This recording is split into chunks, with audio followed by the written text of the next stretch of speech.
Okay, and we're live. It's been a while. We've got a lot to get to. So, Ethan Klein's content nuke still hasn't come out yet.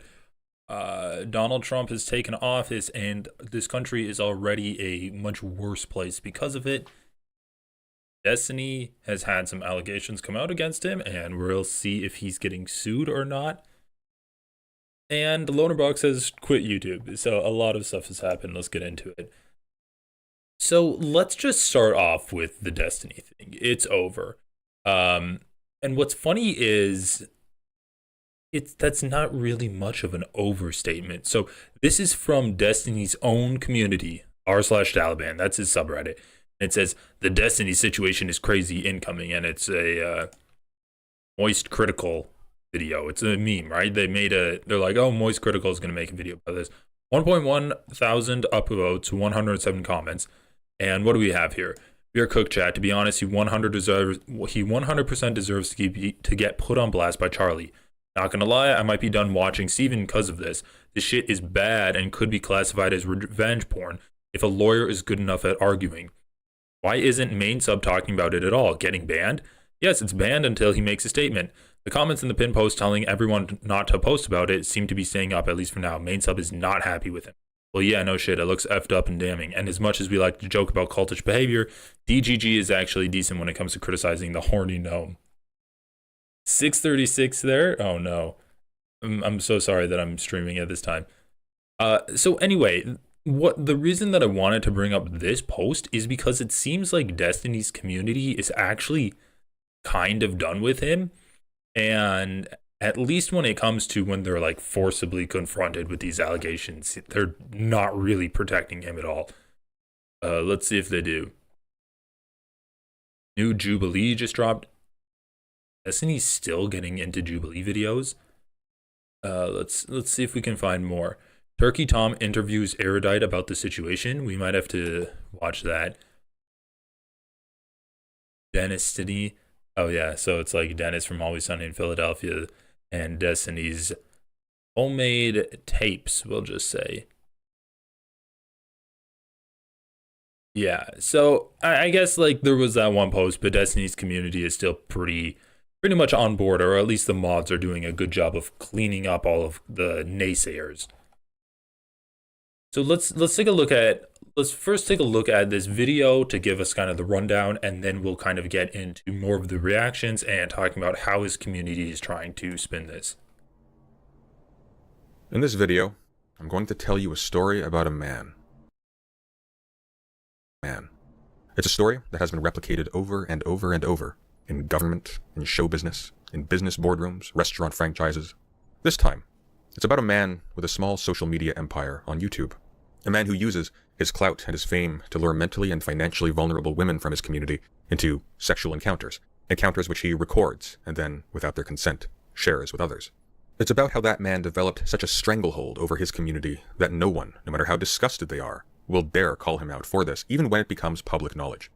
And most importantly, this is a story about power, and of how normal human feelings can be contorted to serve a machine to make a man immune to the effects of the abuse he has inflicted on an astonishing, also for an impressive number of public threats. You don't need to listen to it in that much detail. Some YouTubers really like the sound of their own voice a little bit too.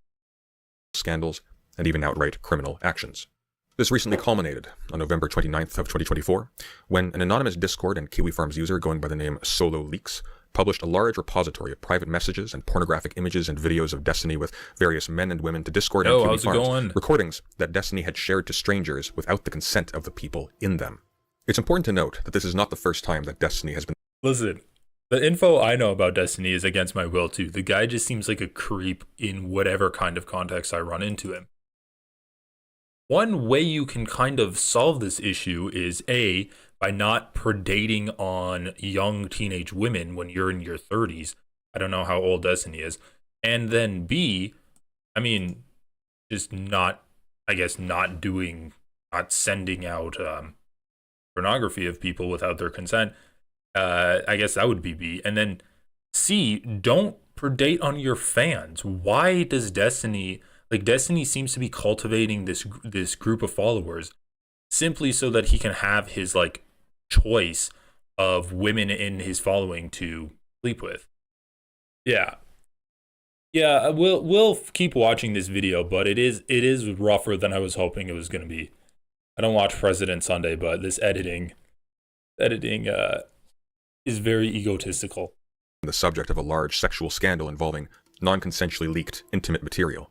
All the way back in 2012, Destiny was caught up in a scandal involving a competitive StarCraft 2 player called Blue T, who had tweeted out a photo of his genitals. This was in retaliation for Destiny previously leaking nude images of her to his friends on Skype, wherein he laughed at how quote-unquote fucking hideous her face was compared to her quote-unquote beautiful body. In 2021, Destiny had a romantic entanglement with a YouTube streamer named Anna Voir. Anna would go on to become known for insisting, often tearfully, that she was actually in a long-term romantic relationship with Destiny, which Destiny denied, painting her as crazy to his audience. It was later revealed that in fact, while Destiny was insisting to his audience that Anna was insane, he was actually sexting her the entire time, and referring to her with terms such as princess in their conversations. Anna threatened to post these sexually charged texts to prove that she wasn't crazy and that like, dude, what is going through Destiny's head? He is just so far removed from being a normal person. You're sexting with someone while you're sexting with a public figure, right? She's a content creator, while also on your half of your public platform, you're saying that she's like an ugly person and she's insane. Like, you're calling these public figures ugly and insane on your public platform, and you're not expecting it to blow up in your face.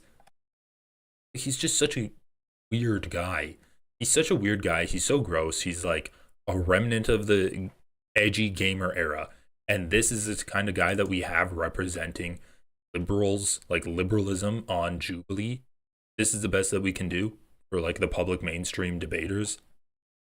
this was all actually taking place. And in retaliation, Destiny threatened in public to leak her nude photos if she did so. Like if you and I had like sexted or something or traded nudes and you were like, I'm gonna leak your nudes, and I go, fuck you, if you leak my nudes, I'm gonna leak your nudes. Is that like blackmail or is that like abusive? I disagree. So do you think that leaking sexting and leaking nudes is proportional, or do you think it's a proportional response in the way that you're reacting to them? I think it's about proportional. Because you're leaking like sexual material and shit from another person. Yeah, fuck it, I think it's proportional. Destiny has also at least once admitted to accidentally sending homemade videos of him and his wife to people who his wife did not in advance approve of, in accordance with a previous agreement that he wouldn't. Me and Leah had a conversation about, there were a few girls we talked to, was like, oh cool, like we should record videos of like us fucking shit and send it to people, like it's fun. I kind of like have like my little archive of like Coomer material that I'll send to people if I want to. There were girls that I talked to past that I'd send stuff of like either me or Melina, and Melina talked to me and she was like, hey, if you're gonna send any videos to new girls that we haven't talked about, like let me know that first. Because she wanted to be careful. I was like, oh, okay, sure, that was fine. I didn't think about it at the time because I didn't think it mattered. But for the first thing, like, okay, yeah, I should have like checked 100% with Linda Major, but like this. Other examples of threats and sexual misconduct made by Destiny are plentiful, but the general point is this.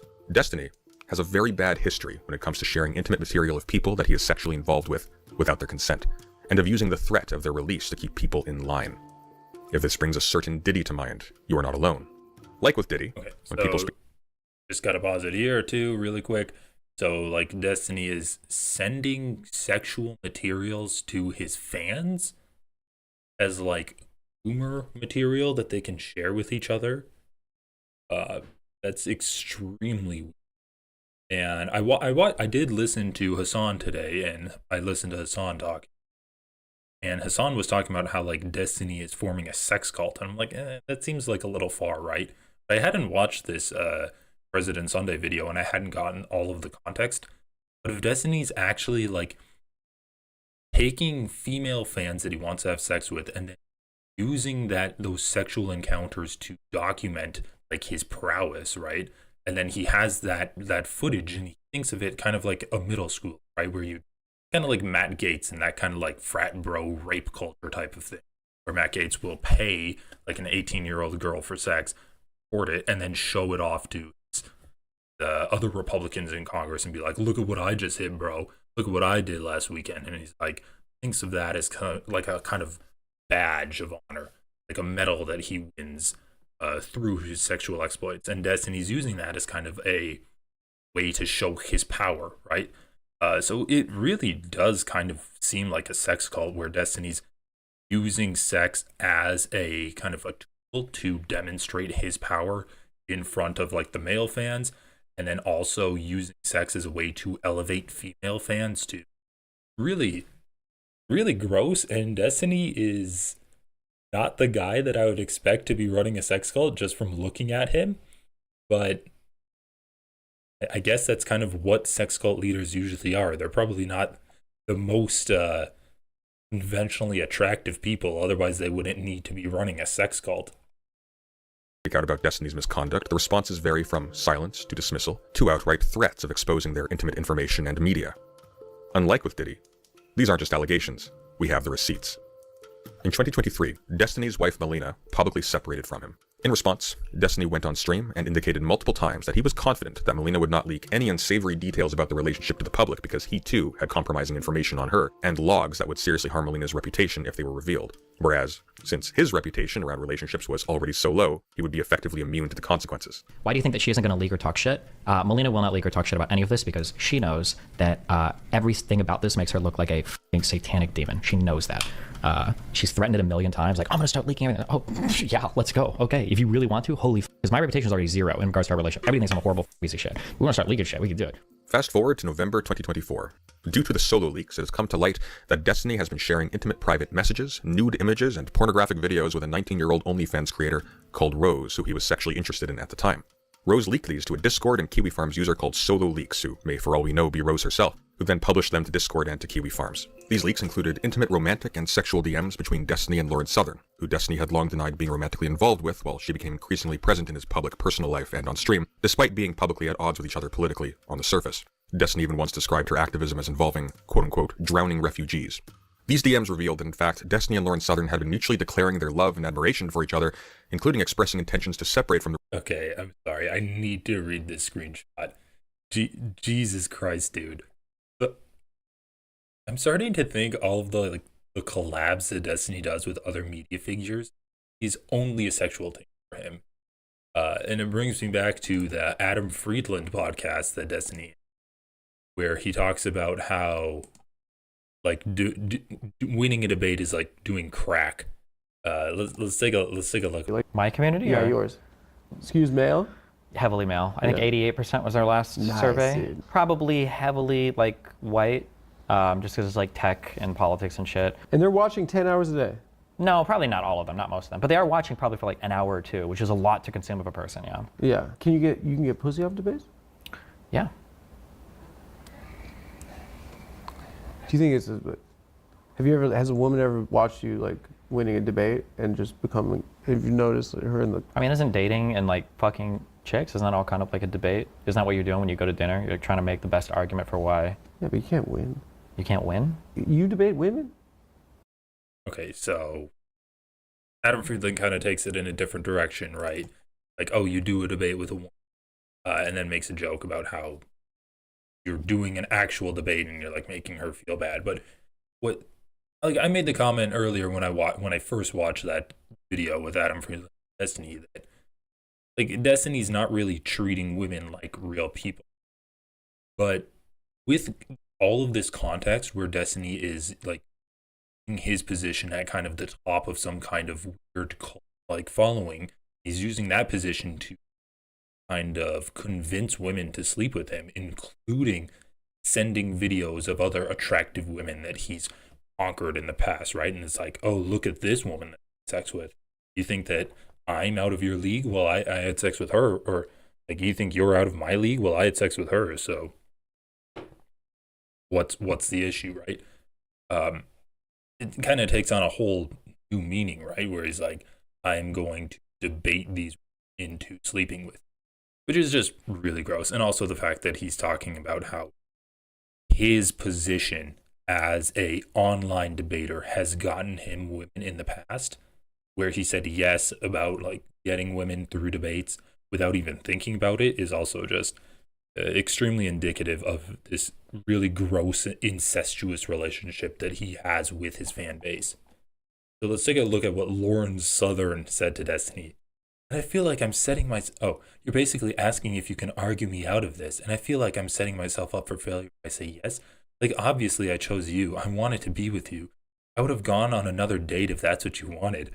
You've been super transparent about not wanting the same things I do in life. That's heartbreaking because obviously we have something incredibly special. Oh my God, dude. You horrible people having like cringe middle school like love messages passed back and forth. I really appreciate your honesty though, because I'm not just making decisions for myself, I'm making them for Brock too. Who's Brock? Is that her actual boyfriend? I'm like only a few weeks into regular normal people dating. Bro, these people's egos are unchained. Into regular normal people dating, so I don't think I could say my mind is set on anything. ... But I also don't want you to ever be dishonest about your intentions and limitations within relationships because you want to keep have. I'm not going anywhere. You're always going to be part of my life, I hope. I just don't really know what things are going to look like going forward while I'm trying my best to be respectful and hold to my values with people I date to try to give... Okay. Oh my god. Respective partners. It's just like, oh, whatever you say, honey, like almost too woke therapy speak for these people to justify their toxic actions that they're doing with each other. He treats all people not like normal people. Yeah, to that's marry true. each other. Not All of just this was women. happening behind the scenes, despite Destiny publicly claiming to his audience that he and Lauren were not involved, and while he was publicly accusing his wife Melina of lying and of being controlling privately when she would express displeasure about the relationship and when she requested that Destiny stop associating with Southern. In addition to these leaks, which not only severely compromised Lauren Southern's career and personal life, but also established that Destiny was lying when he accused his wife of being delusional and controlling about the affair, Solo Leaks also published a massive dump of revenge pornography, which featured various sexual encounters with numerous men and women that Destiny had recorded and sent to Rose as part of their flirtations, which incidentally include references to how he recorded other people not included in the dump, including a recording of a sexual encounter with someone he met on the gay dating app Grindr with no mention of having alerted this person to the fact that they were being recorded. Note, it is a felony to record sex acts without consent and alerted this person. What the fuck, dude? Okay, Destiny is into some weird shit, and I am going to kink shame him because he is kind of a piece of shit. So he's like, I recorded the audio, but it's not that great, lol, but still fun. Oh god. So he just gets off on even recording the audio. Also, how do people really flirt by sending people their sex tapes? Is that something that people use to flirt? Oh yeah, watch how good I sucked off this other guy. That's gonna get you really wet for him. It's so weird. Like, I cannot relate to that at all. To the fact that they were being recorded. Note, it is a felony to record sex acts without consent in the state of Florida. So to recap, Destiny, who has a long history, You don't need that many- threaten.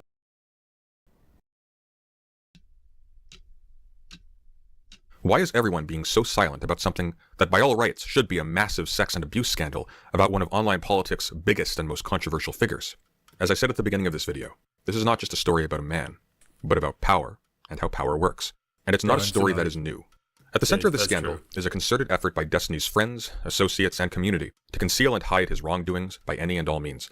This includes deleting any mentions of the leaks on Discord and Reddit, obfuscating the issue by acting as if the leaks only contain private sexual behaviors and therefore aren't anyone else's business, or even offering money to the victims in exchange for their silence. Now, if one were to say that the creators around Destiny were simply remaining silent about this scandal in order to continue to capitalize on their friendship with Destiny and have access to his audience, this would be a misleading oversimplification. Some people are doing that for sure, and some people in fact are even going out of their way to run interference to protect Destiny from the consequences of his actions. But this is not a story about the nefarious deeds of evil men and women, but about power. And it turns out that in fact a lot of people are simply afraid. Afraid of what they have a moral right or a public sanction to say given the sensitive nature of these leaks, and afraid of the retribution of Destiny and those in his audience if they say something that angers him. A very large creator in YouTube commentary called Nicholas DeOri. Bro, this guy is so Twilight Zone code. Is his entire channel just like him being the guy from the Twilight Zone? What, dude, why are you up at 8 a.m. if you haven't slept yet? Okay, that's on you. That's not on me. Don't blame me for your horrible sleep schedule. Disgusted at the obvious sexual abuse and public coercion he was witnessing coming from Destiny and his defenders, and frustrated by the fact that people were beginning to lump him in with the others who were actively covering for Destiny, reached out to me directly to clarify why he was not being more vocal. He told me that, due to the sensitive nature of the material, despite being very confident about Destiny's guilt, he was very conflicted about coming forward against Destiny on behalf of the victims in this story without them voluntarily coming forward first. This was for two reasons. First, Destiny has a history of persuading his victims to come to his defense during a scandal. This happened once when a creator called Mr. Girl infamously attempted to accuse Destiny of lying about his relationship with Anna Voir, and in response, Destiny produced recent DMs between himself and Anna in which he got her to say that her own quoted claims against Destiny were false. And here it is notable that the fact that these DMs were between the alleged abuser and his victim did not seem to affect their credibility in the eyes of his audience. And second, because of Destiny's ability to use his hold over his massive audience to deal serious reputational and financial damage to people who he feels have slighted him. Nicholas refers explicitly here to the reputational damage Destiny inflicted on another commentary YouTuber called ChudLogic when he was approached by Destiny's now ex-wife Melina to give her side of the story about the Lawrence Southern affair. So, I mean, I've privately told everybody I'm completely distancing myself from this guy, waiting for this bomb to go off, but I don't want to be the one to fucking light it. But, I mean, I feel stupid. Okay, guys, if this is just gonna be like Destiny's ass community defending each other and like backstabbing each other, I really don't. I just don't want to get that deep into Destiny's. Let's just read are these. Hey, thanks for showing up. Yeah, I'm gonna try to stream.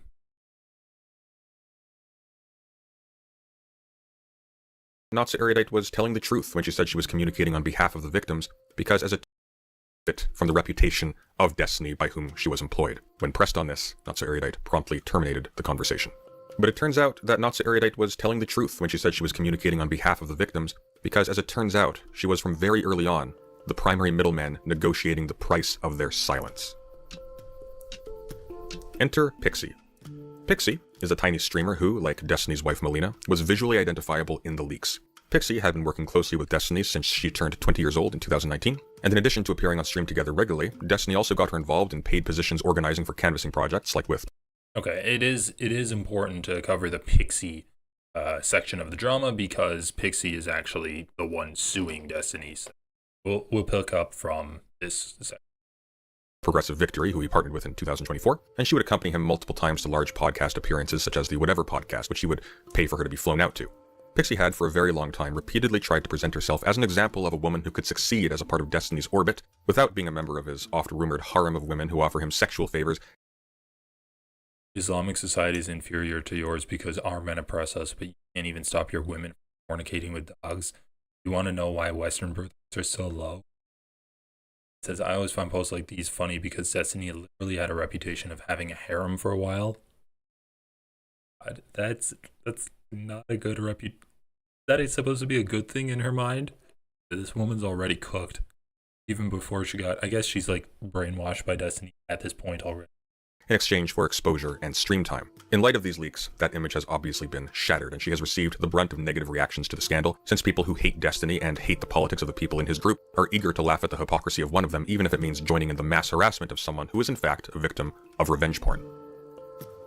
Unfortunately, Pixie did the worst thing that someone in her position could do. Rather than seek legal recourse or make a public statement denouncing the violation of her consent and dignity that these leaks represented, she seems to have ultimately chosen to try and profit from the situation by extorting Destiny. An American citizen who finds themselves a victim of revenge pornography has several valid actions they can take. Let's go over 3. First, they can seek legal recourse. In fact, there's a federal law on the books as of 2022 that allows victims of non-consensual exchanging of explicit material to be compensated up to $150,000, and that's even if the leaks were not necessarily done maliciously, but only with reckless disregard for the consent of the victims. The victims may even have their identity concealed. Second, they may make a public statement denouncing the person who leaked the materials and violated their consent. And in fact, this can be done in conjunction with the first option I mentioned. And finally, they can choose to do nothing. They can stay silent and hope that it all blows over. And this is their right. Or you choose option 4, which is extort the person. But Pixie did not do any of these.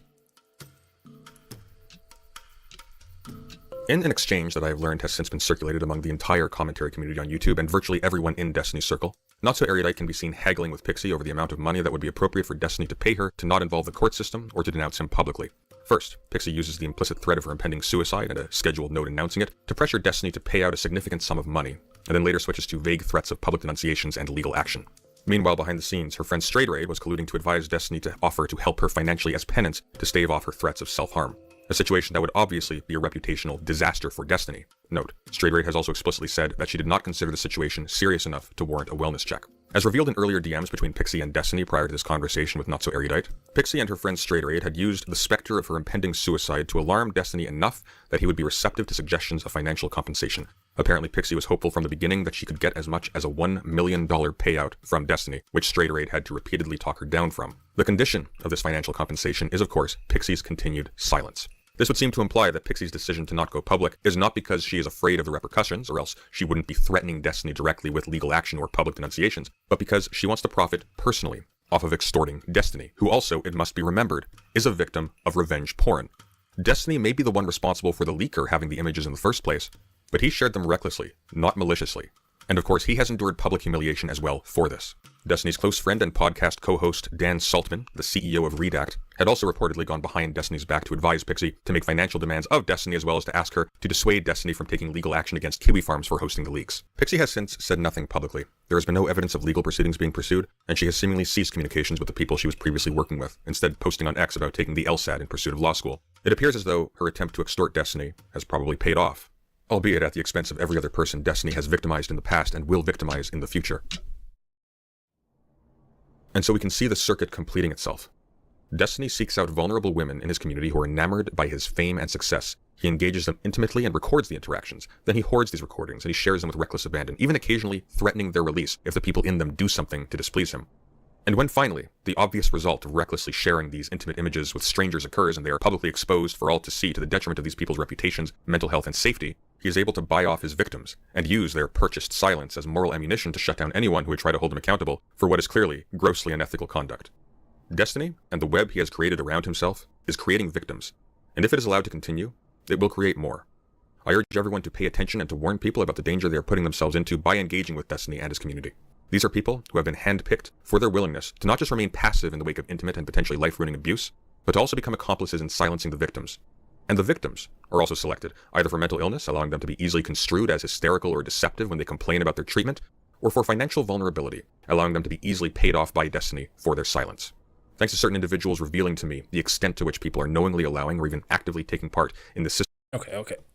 Yeah, President Sunday really loves the sound of his own voice. Pick the right profession then. So, this was Ethan Klein. Worst thing Destiny has ever done. Son has really is an intimate knowledge of Destiny and the way that he works.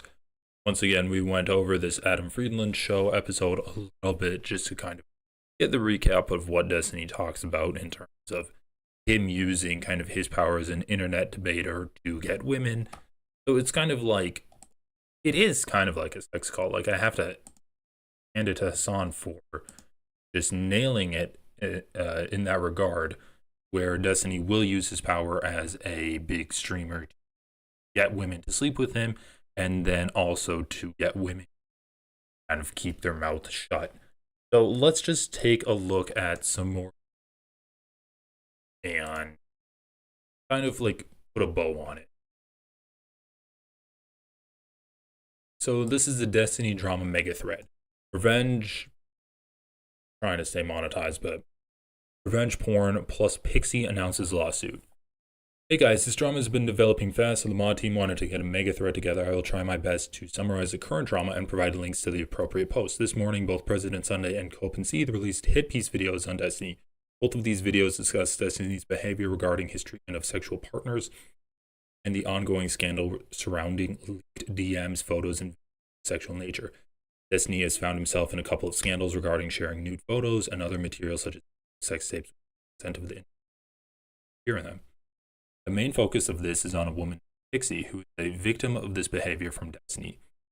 In these videos, there are leaks of messages between Not So Erudite and Pixie discussing potential compensation from Destiny for distributing the sexual material she appeared in, as well as the draft of Pixie's statement regarding the situation.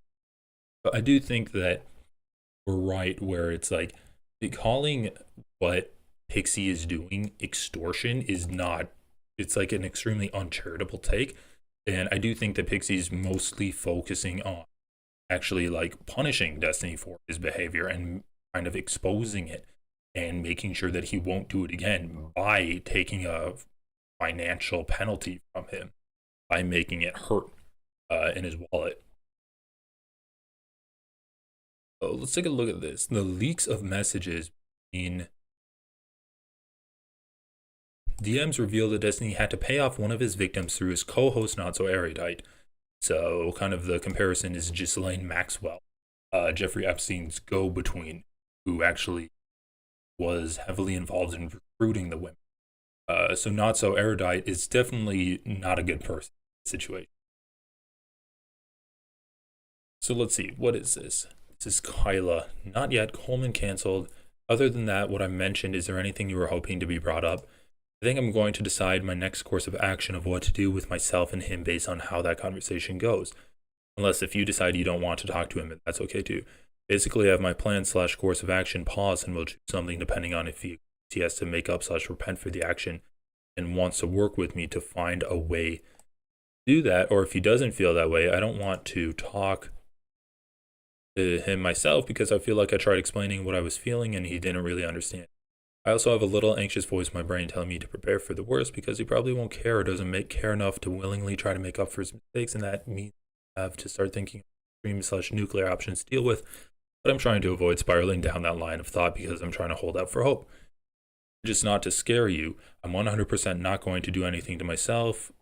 Hey, that's good. That's good to know. I'm also still looking into lawyers, but I just want to see what he says before deciding to do any nuclear option. So I guess this is what President Sunday was saying was extortion, saying like, I'm looking into lawyers, but I want to see what Destiny's going to do. Yeah, I probably could have been a little bit more harsh to her. Can I share this with Steven? He communicated to me he knows he effed up. There's no excuse at all, and he doesn't know what to do for you to make it up. I'm trying to bridge between to help him understand what would make you feel that he understood was wrong and would never do this again. Or better, what can I share with him? Share this and anything you want with him. I felt like when we talked, you really understood where I was coming from and can explain this better. Gotcha. Thanks for not sugarcoating anything about where you're at. I think what we talked about is what you need to help removing the video from and getting the guy who hacked charged. A sense that Steven understands how in the wrong he was in a plan to prevent this from ever happening.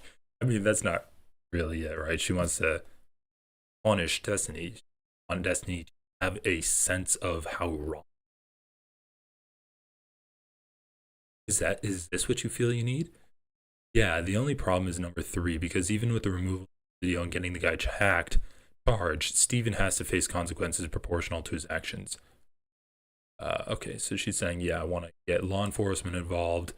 Okay, so that is what you want to pursue. It wasn't clear to me before that this is what you wanted specifically. My understanding, it was more sense of rehabilitation and justice. Dude, the fucking gaslighting. Like using therapy speak to kind of, not really justify, but more sanitize your actions, right? You're using therapy speak to be like, oh, well, I'm so happy that you were making it clear to me what you wanted. This is what you wanted, right? Name a list of 3 things that isn't explicitly what you're talking about. Getting a lawyer to bring Destiny to account legally. They're like, oh, well, that's not really what I was saying. Oh, okay. I thought you wanted him to have I thought you wanted a sense of rehabilitation and justice. Holy shit. So let's keep reading this mega thread, as well as the draft of Pixie's statement regarding the situation. Pixie has released her statement publicly on Twitter, stating she is a victim of revenge porn and will be suing Destiny for this. Her longer statement includes her history with Destiny and her side of the story.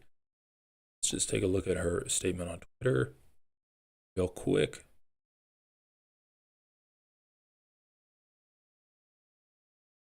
Oh yeah, this is pretty short, but on November 29th, the streamer Destiny non-consensually shared my nudes, making me a victim of revenge porn. I will be suing him in federal court. Here's my story.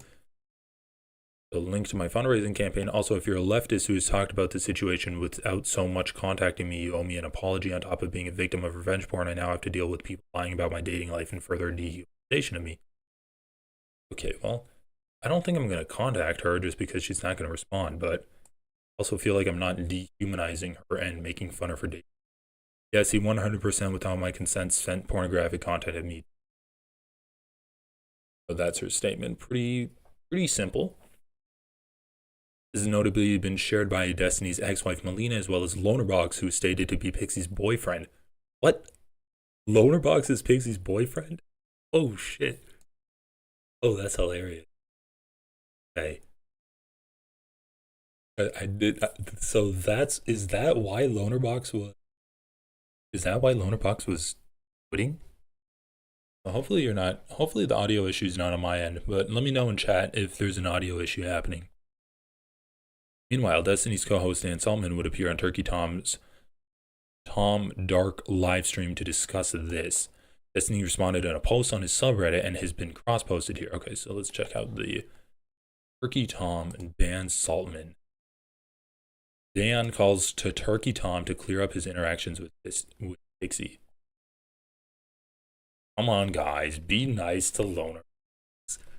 He's all alone now. Now his name is fitting. Is she his ex-girlfriend or actual friend?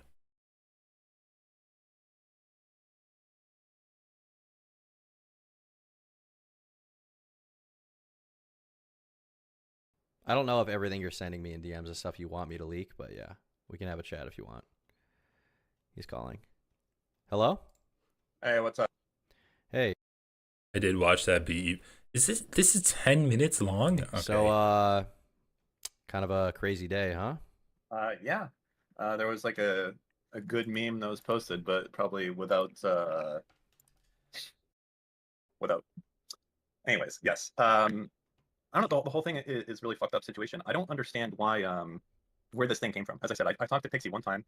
I'm on good terms with her, and you know, when we talked, she was just like asking for advice, and Destiny would probably be upset because I did like the opposite of sweeping. I was basically, she was asking like, you know, about a bunch of legal shit, and I was to the point where I was like, well, let me see if I can find some attorneys to recommend to you. Well, I wasn't like pushing one thing or the other. You won't find any logs or any crazy shit like that of me doing anything because they. It should be noted, Sunday posted this information without consent of the victim. Yeah, that's something that he probably should have done. Reached out to Pixie first. Oh, come on. That's a good joke, but I'm not gonna repeat it. Don't exist. Okay. I mean, the only thing she said, as far as I could tell, is that you advised her that going public might be bad for her. She was at the time. So the first something to be clear of, like before this happened, right? Because this was all obviously way after the Kiwi Farms thread and everything else at that point. Like people already, like a bunch of people already knew. So like the whole going public thing didn't make sense. I think she was concerned is that she didn't want it to spread, and I thought that was, you know, if that's your ultimate goal, like that makes sense, right? Yeah. Yeah. So that was my impression because I was hearing about this stuff, and I was under the impression that she didn't want any of it to be public. So I was like, well, she is the victim, so I'm not going to, right? Yeah, she did it. That was the number one concern, is like anything she did would draw attention to it, and I was like, well, I would agree with that. So that's why she was asking about the legal stuff, because that could be potentially completely private. But at no point was I like, don't do this, don't do that. You know, to be clear, I think like the person who's most at fault here is the hacker, but you know, that's not what anyone is specifically talking about right now. But well, I mean, I think the point to be made though is like the hacker never would have had that in the first place if Destiny hadn't been sending this around, right? Which, to be clear, you do seem to believe that to be the case, right? Yeah, but I can also put it another way, right? So there's you shouldn't have sent that around. I'm not going to defend that. But in the same part, like I don't think 100% of the blame, even though that's bad, it's like, as an example, a shitty example, but let's say that me and you are in a relationship and you've sent me your dick pics and we've been sending dick pics back and forth, and then your Discord gets hacked and someone leaks it. Are like, how much are you at fault there, right? For right, like, but the point, but the point is that Destiny also, which you seem to think is the case, sent it to other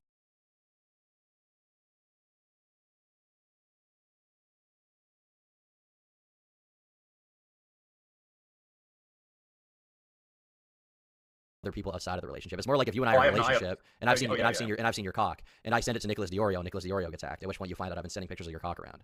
Yeah, exactly. That's not good. So just to be clear, this is true, right? What's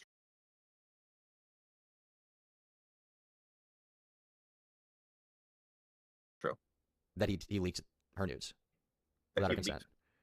That's what Pixie says on this type of thing. I don't have any inside information onto that front besides what. You haven't talked to Steve about this? I mean, I've talked to him briefly about it, but now it's like I'm a little bit nervous to say too much because everyone like. Okay.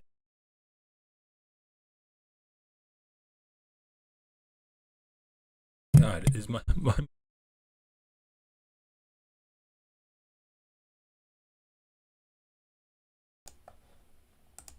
Okay, these debate bro guys are crazy. They're like, he's like, oh yeah, well the issue is that Destiny sent these videos non-consensually to someone else, but imagine that if I have nudes of myself on my phone and then my phone gets hacked. It's like, yeah, these are not the same things at all. Like, these guys that pride themselves on debating actually lose all kinds of logic.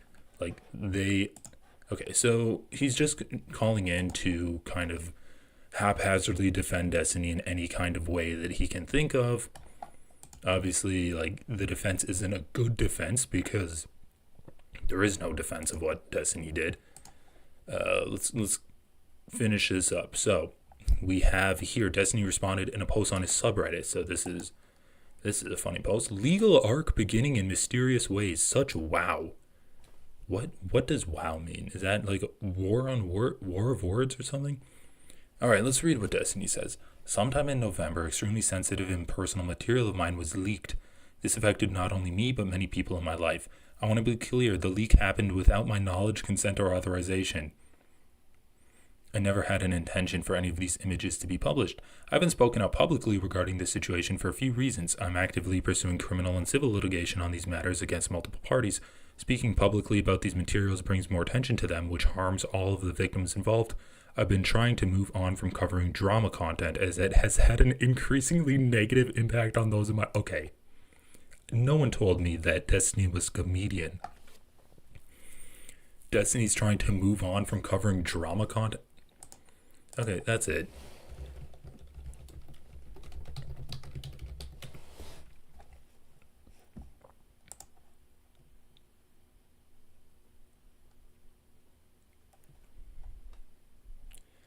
Alright, let's see. I never called myself Dirtbag Left. IRL interviews with Mega are scary, featuring Adam Mockler. Guess that's not really drama. Insane. Probably the most unhinged Joe Rogan podcast ever. Centrist challenges Destiny to prove Sam Hyde's a neo-Nazi and instantly regrets it. Seems kind of drama. Elon melts down and leaks DMs with Asmongold. Sam Harris reveals multi-million-dollar bet with Elon that killed their friendship. So would you obey Trump most heated Hegseth confrontations? Okay, you can argue that this is like purely political drama. What company's next? Destiny discusses TikTok ban fallout and potential. Dr. K gives Destiny the solution to the hardest problem. Okay, covering Mehdi Hassan, covering Donald Trump, covering Zuckerberg, Zelensky. Hassan accuses Destiny of trying to fund his murder. Oh my god. Yeah, so Destiny is, he's really turned over a new leaf recently and started avoiding drama. Alright, on to number 4. One person involved has expressed suicidal thoughts in relation to the matter, and I did not want to exacerbate the situation by talking about it publicly. Because there are now multiple parties involved in litigation, it is unlikely I'll be able to answer any questions until pending litigation has been resolved. That said, though I'm limited in what I can say, it is important that people know about my recent communications with and regarding Pixie, someone who I was friends with and collaborated with on many occasions. Since the leaks were first circulated, Pixie had stressed to me that keeping things out of the public eye was important to her. I've always said I would do my best to not confirm or publicize anything, and I kept my word. On December 11th, I received a message from a mutual acquaintance named Lauren Hayden, known online as Lauren de Laguna, who has a legal background. Lauren has had a negative sentiment toward me after I rejected her romantic advances earlier in the year. I understand that Dude, Destiny is literally just living in his own anime, isn't he? Destiny did an 1.5-hour interview with Nick Mullen. We are definitely curious to see what's going on there. I love Nick. I don't really want to click on Destiny's channel, though. Yeah, that's actually a good point. I should not be using my, personal YouTube channel to click on these things, but I might have to start watching some Destiny stuff. If he's not... It's just, he's so bad to listen to. He's actually so dumb in what he talks about. There's a Bridget's podcast clip titled "Destiny is worried that he's pressuring friends to agree with him," shows he's got his manipulation of Diddy G orbiters down to a science. Yeah, I am not surprised when people in chat are saying that Destiny treats every relationship as if it's transactional. Okay, so let's keep reading this. This is kind of interesting. So he says, Lauren De Laguna has a legal background and she has had a negative sentiment towards Destiny after he rejected her. I understand she has organized the fundraiser to support Pixie's lawsuit against me and assume that she has been counseling Pixie on how to proceed. That's hilarious. So he's like, oh yeah, my 2 bitch exes are teaming up against me. Or he's like, Pixie is like his daughter and his bitch ex-wife is turning his daughter against him, kind of thing. That's kind of the vibe I'm getting from this. That same day, I received a message from Pixie where she suggested she would create a post about me that would go live after she committed suicide. This concerned me greatly. I genuinely believed she was still in mental anguish following the leak weeks earlier. I responded in earnest, doing what I could to reassure her and letting her know that she had every right to pursue a legal course of action. At no stage did I try to convince her otherwise. This was a highly emotional, volatile time, and my main concern was her well-being. I love how he's talking about how, like, he's trying to respect Pixie's privacy so much, but he's also leaking messages. I don't know if I should be opening this on stream. He's also leaking messages, like private messages of Pixie saying that she's going to off herself. Like, that's how you respect Pixie's privacy? Okay, let's go here. A few hours later, I messaged a mutual friend, Straighterade. Oh my god, dude. Every fucking character in Destiny's community is more sordid than the last. Who I knew to be particularly close with Pixie. We tried to figure out the best way forward in terms of making things right, or as right as they could be for Pixie. In that conversation, we spoke about things I could do to alleviate the toll on Pixie's mental health. I took Straighterade's suggestion. Bro, I can't fucking read that username. This is so cringy. Like, this is transporting me back into middle school when people are like, gamer 69. Oh, okay. Okay, so later in a conversation with the Straighterade, she told me that Pixie seemed to want me to cover her entire tuition for law school. Others told me that Pixie thought it would be appropriate for me to pay her anywhere from $500,000 to $1 million. At no point did Pixie make a specific or explicit request for financial compensation. What relevance is this? Like, he's literally just being like, okay, and then I was talking to this person, then I was talking to that person. Oh, I think sometime on December 13th, Pixie unfriended me on... Who the fuck cares? I do not give a single shit that she unfriended you on Discord. Like, this is just completely irrelevant drama. And it is really like those interrogation videos where they have a guy and he's caught dead to rights and they're like, oh yeah, well, like, we know you murdered the guy at 5 o'clock. And he's like, yeah, I murdered the guy at 5 o'clock, but at 3 p.m., like, I went to buy new shoes at the Adidas store, and man, that Adidas store just popped up out of nowhere, but I love it. Like, I buy new shoes there like, he's talking about completely irrelevant stuff to just do anything to not talk about the matter at hand. It became clear that no amount that I agreed to would be satisfactory by nature of the fact that I agreed to it. Third parties communicated that the point of any financial compensation would be to punish me. Oh my god. Yeah, he's playing the victim now. Even if I wanted to agree to a number, no number that I would agree to would be enough because they want to punish me. Like, I'm trying to do the best thing that I can, and I would pay anything, but they're not having it. They're being irrational. The person who I leaked nudes of is being irrational. Not So Erudite was threatening them. Yeah, and Destiny admitting that he doesn't care at all if he's right as long as he feels like he won the debate. Yeah, exactly. Like, all he cares about is kind of getting off on winning these debates and using that to leverage more and more power over his fans. It's the same reason why Destiny is the type of guy who would enjoy having a harem of women, because fax it to Finkelstein. Oh my god, dude. I would actually not be surprised if Finkelstein came out with a video about that on his channel. Okay. That language was incredibly frustrating to hear secondhand. I had already shown a willingness to make things right as best I could. I spent time talking to mutual friends of ours with the intent to help address concerns with her mental. Dude, okay. Destiny having this fixation on, like, making things right as best he could. there are some things in your life where you can't fix it, and it's out of your control. If you share explicit pictures of someone without their consent, you fucked up. It's not on you to fix it. It's on them to come to you. If they come to you with an idea of how you can fix it, you can work with them on that. But it's not incumbent on you to be like, I'm ready to fix this. Why aren't you ready to forgive me? Destiny is flipping this and putting all of the pressure back onto Pixie. And he's like, I'm ready to work for a solution. Why are you being such a bitch and just crying and trying to punish me on this? You're being irrational. You should be able to work with me here. Once again, he's completely faultless here, right? It's like in like sitcoms where they're in marriage counseling and the guy's a piece of shit, like the husband's a piece of shit.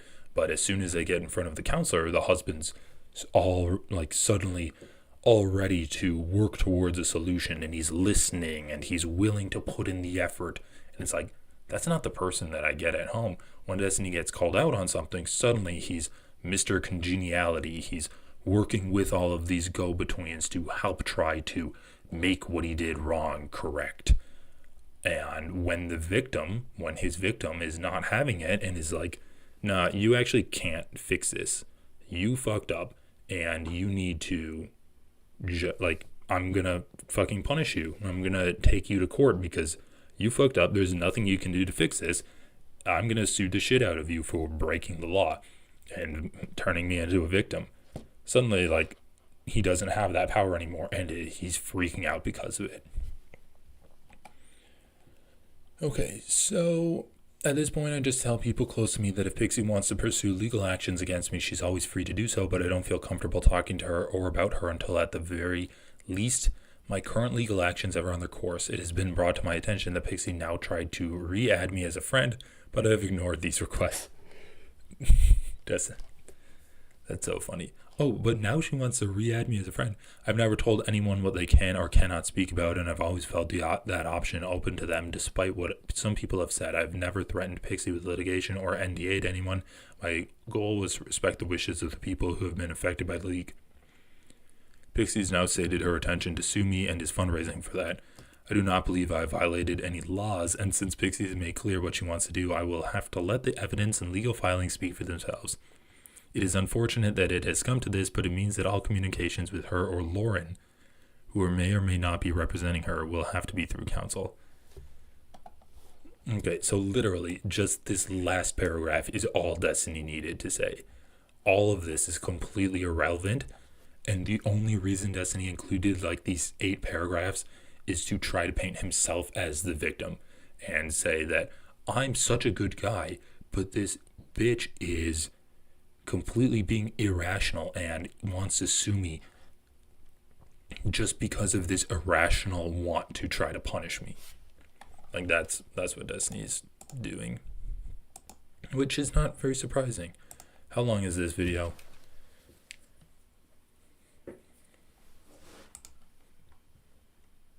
Fucking sweep for I don't fucking know, help me abuse or anything. You guys are like forcing me to fucking sweep for Steve. Listen. Well, First of no, all, do it. Go for it. Like You seem forced to do this frequently. okay. First of all, okay, I would say that I'm pretty confident that everyone who was featured in these videos also sent videos of them and other people as well.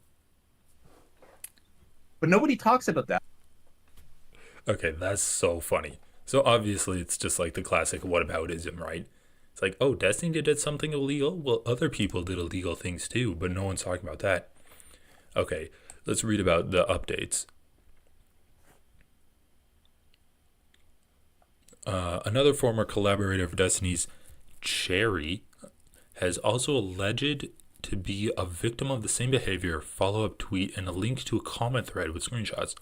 Destiny has banned the people who have spoken out about him from his Discord server, DGG. Alleged Discord message where Destiny admits to recording with his phone in his pocket during a sex act. It is not clear if this was a consensual recording. If you're recording with your phone in your pocket, why would that be consensual? Pixie has now announced on Twitter/X that other women have been coming forward about receiving pornographic content from Destiny, with concerns that it may have been sent non-consensually. Yeah, dude. Like, Destiny is the type of guy to reach out to women and be like, hey, do you mind if I send this other teenage girl that I'm trying to fuck are the sex tapes that we took together? Destiny has announced a break from streaming? Oh, okay, we need to listen to this clip. Oh, no, it's not a clip. Probably on content break until February 1st. Stream through the pain. I've been streaming through it for like 2 months. I think I've psychologically pushed my limits here. Not sure if I'll come out as trans or get a dog. Still deciding between... Oh my god. Even when he's like performatively crying to his chat, he still can't help but being an asshole. Destiny has almost made other comments regarding this on its Discord. Has almost made other how do you almost make a comment regarding something? Okay, that just didn't really link to anything.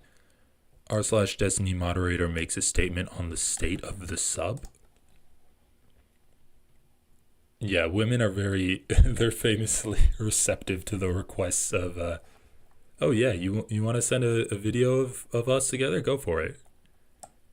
Yeah, I looked so good in that video. The more people that see it, the better.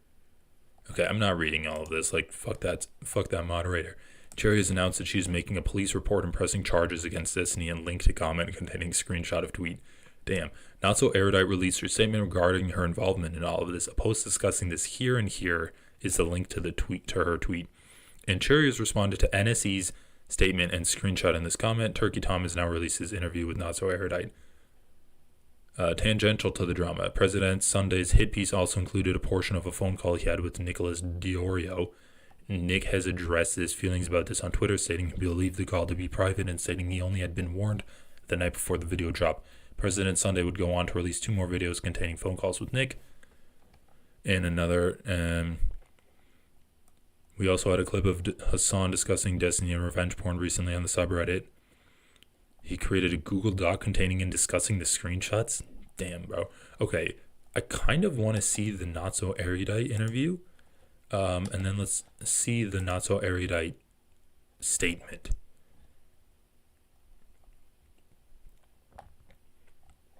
Let's open up her statement and then see her video with Turkey Tom, who I guess is like the last representative of Destiny.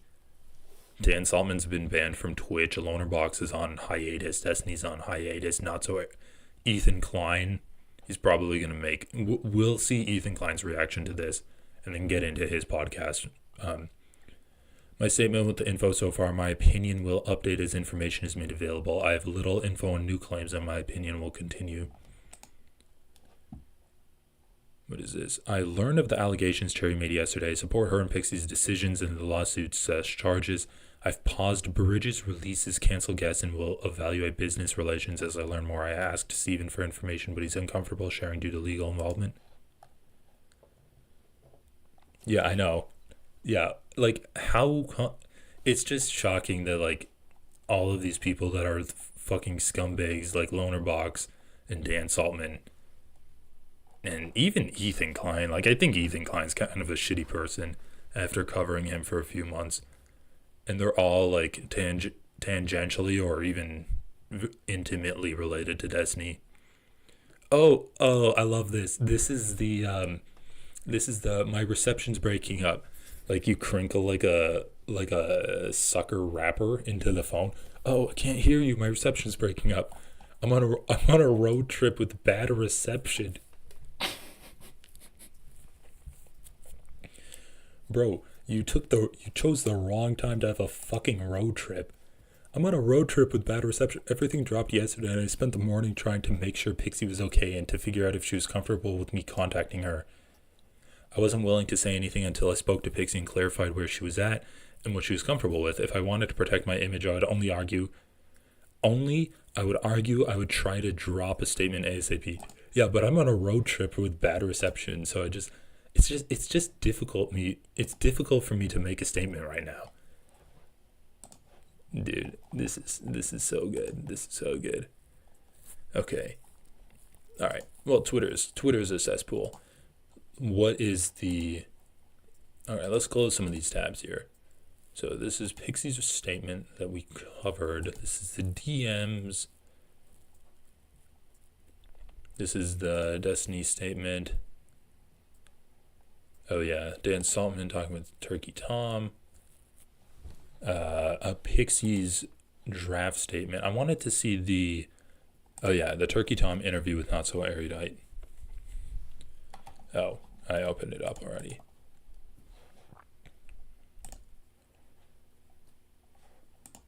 So the same day that the Destiny out. Bro, 14 minutes or an hour, 14 minutes. Looked into a lawsuit at that point. Conversation, I guess, like what more specifically was pertinent was she was actively cutting off friends so that to prepare for suicide. So she was cutting off friends so that if she did and opted to kill herself, it would hurt them less. So at this point, she had broken up with a couple of friends and stopped responding, and a couple of friends were trying to hang out with her and she wasn't responding to them. I don't think she probably wants any of the names of the friends leaked. At least she said, like, please don't give any of the names out. So you can check with her separately if she wants to give you names. But yeah, just different friends in Miami. Yeah. That's fine. I believe that she was suicidal over having her news leaked. And before that point in time, that's fair. Okay, so yeah. So importantly though, she had a stockpile of pills. So I asked her straight out. I was like, okay, so I need to know, like, do you have means? Like, how would you like if you're planning to do it? Do you? Bro, reaching, like, I don't know what they're trying to argue here, right? Like, reaching out to reaching out to Pixie and trying to be like, hey, please don't KYS, like, please don't do that. That's one thing, but tying that into the Destiny lawsuit is really dark, where they're trying to basically paint her as like this unhinged person. Like, what is the goal here? How is this related at all to punishing Destiny? It's one thing to have explicit images released of yourself and that leaked, and then it's another thing to want to punish the person who was in part responsible for those leaks, but also did something that is, you can say pretty, like, you can cut the action that Destiny took apart from the leaking. You can be like, yeah, the leaking was bad, and you can even say Destiny's not responsible for the leaking. And even if he's not responsible for the leaking, you can still hold him responsible for non-consensually sharing your images. Like, that's still a law that he broke. What? Like, and the fact that they're kind of like, I want to say like poisoning the well, but they're priming the audience to make the person think that both Destiny and Not So Erudite only care about the mental health of this person, and they have no ulterior motives, which is reaching out to make sure that she's not going to take any legal action, at least against Destiny. I don't know if Not So Erudite really did anything that could hold her legally responsible, but she obviously doesn't, like, she's not guiltless in all of this. She has been running defense for Destiny and trying to get this person to not hold Destiny legally responsible. Plan. She's like, yes, probably pills. And I was like, do you have the pills right now? And she was like, yes, I do. And I was like, okay, that's pretty serious. So we continued talking, and basically I shifted into, like, I'm not gonna lie, like a side intervention conversation where basically you talk with your friend, you figure out how things are going on, you understand them, and you try to find things that they feel tether them to life, right? And so one thing that she really cared about, she does care about her friends. She doesn't want to hurt them. Another thing she cares about is she does want to see, like, some level of, like, justice for the situation. She thinks what he did was wrong. And to be clear, I agree with her. I told Steven that. I told her that. Like, I've never minced words about being like, yeah, he did something really wrong here. You, to be clear, going into that conversation, you didn't know that the video was shared unconsensually? No, because Aaron had already told me, like, a week before. So I was already aware. Yeah, I wanted to talk to Pixie, and then I wanted to talk to Steven to see how he would respond afterwards. Okay, so during the conversation with Pixie, did she, because you talked about her fidelity, did you guys talk about other stuff in terms of, like, how she was feeling about it, or her recourse? I mean, you said she wanted to seek justice. Was she thinking about a lawsuit at that point in time? So we talked about a bunch of her options. She was like, she had looked into a lawsuit at that point. He's not understanding it. I don't feel really understood. And I feel like you do understand me. And I said, okay, yeah, I'm happy to communicate how you're feeling to him. Okay, so then from there, you go and talk to him, at which point you already know from, based on what Straight Rate said, that it seemed like it was shared unconsensually. What did he say? I think she confirmed that. So Pixie also confirmed that when we met. Okay, all right. And that's when he said to me, so when I confronted him, I said, did she agree to it? And he said, probably not. It was like 3 years ago, so I don't remember exactly, and I didn't think it would be a big deal, but yeah, probably not. So I took that as him saying no. To be clear, he never said to me, I guess, explicitly no, which is probably something that he made. Okay, oh my God. Who cares? This honestly doesn't even matter anymore. This doesn't matter. Like, these people are just going to try to save their own asses, right? She's just going to say, oh, I'm just reaching out to it. Darky Tom's going to be like, oh yeah, I didn't realize that Destiny's such like a piece of shit.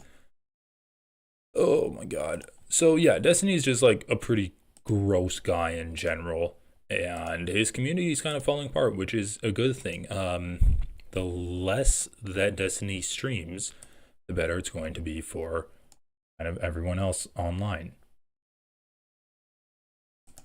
So let's see. Let's get into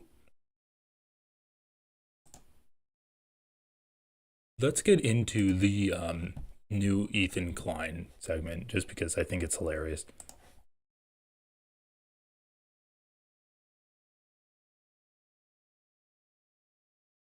So let's just start off with the update on where is the content nuke, the unholy content nuke that Ethan has been birthing like the Red Witch, producing a shadow baby to assassinate Hassan. About the content nuke, I've spent way too much time on this to not make sure it's perfect in every way. So I've delayed the release again to next week. It's pretty much done, but I want all the time that I need to go over every minute of this nearly 2-hour long odyssey. Yeah. In what's probably, no, not probably, it's my biggest project I've ever done in my long YouTube career. And I don't think you guys will be disappointed by it. So stand by. And stand back and stand by, my friends. 2-hour long. We love you. Thank you. Oh, today's episode is sponsored by GamerSups. Did I say that? Sup, man. Sup, nation. Oh, I don't have any. Okay, so yeah, where's the content nuke he is working on? And he's polishing it off like a fine turd that's going to be slithered out through his swim trunks into the bottom of the swimming pool. Really creepy stuff. He says this is the hardest he's ever worked on anything in his entire YouTube career. So, like, yeah, Ethan Klein is completely obsessed now, right? So he's gone from talking about Hassan as being a little bit too anti-Semitic in his support for Palestine. He's being a little bit too pro-Palestinian. And he's like, oh yeah, I don't really have a problem with the Houthis or Hezbollah resisting Israel. And Ethan's like, you're a terrorist, you can want to kill Jews. So he's gone from doing that, which, you know, that's kind of understandable on how he could be brainwashed into like liberal Zionism brain rot. But now he's gotten so lost in the sauce that he had that one segment where he was looking at Hassan's bro tips video and was being like, oh yeah, Hassan used to be this misogynistic frat bro person, and every single thing he says in those videos is him being genuine. And it's like Dave Rubin grifted to the right, Hassan grifted to the left.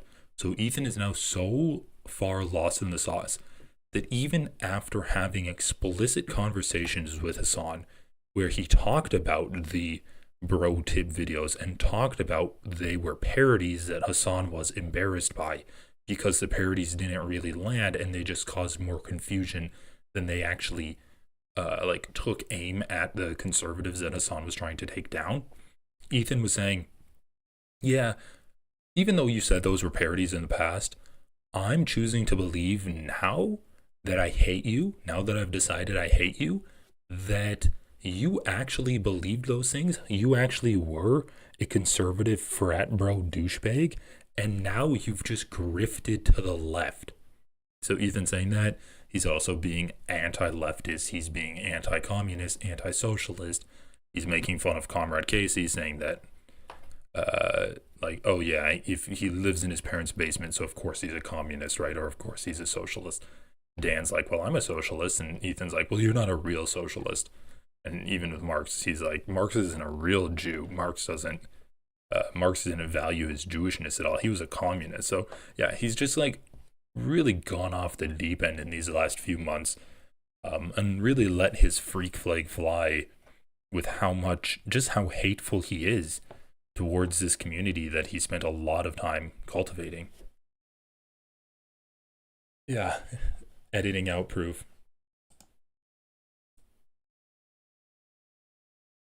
Okay.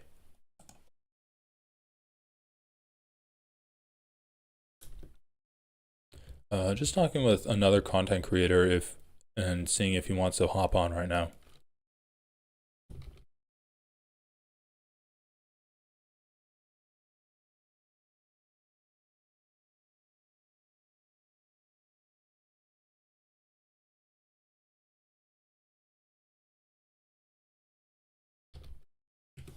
So let's just here, play yeah. this a little bit. Check this out. I'm kind of going off script already here. Okay, so we're gonna save this, and I'm gonna have a conversation with Superior, who has a pretty awesome YouTube channel. And his YouTube channel, let me find it real quick.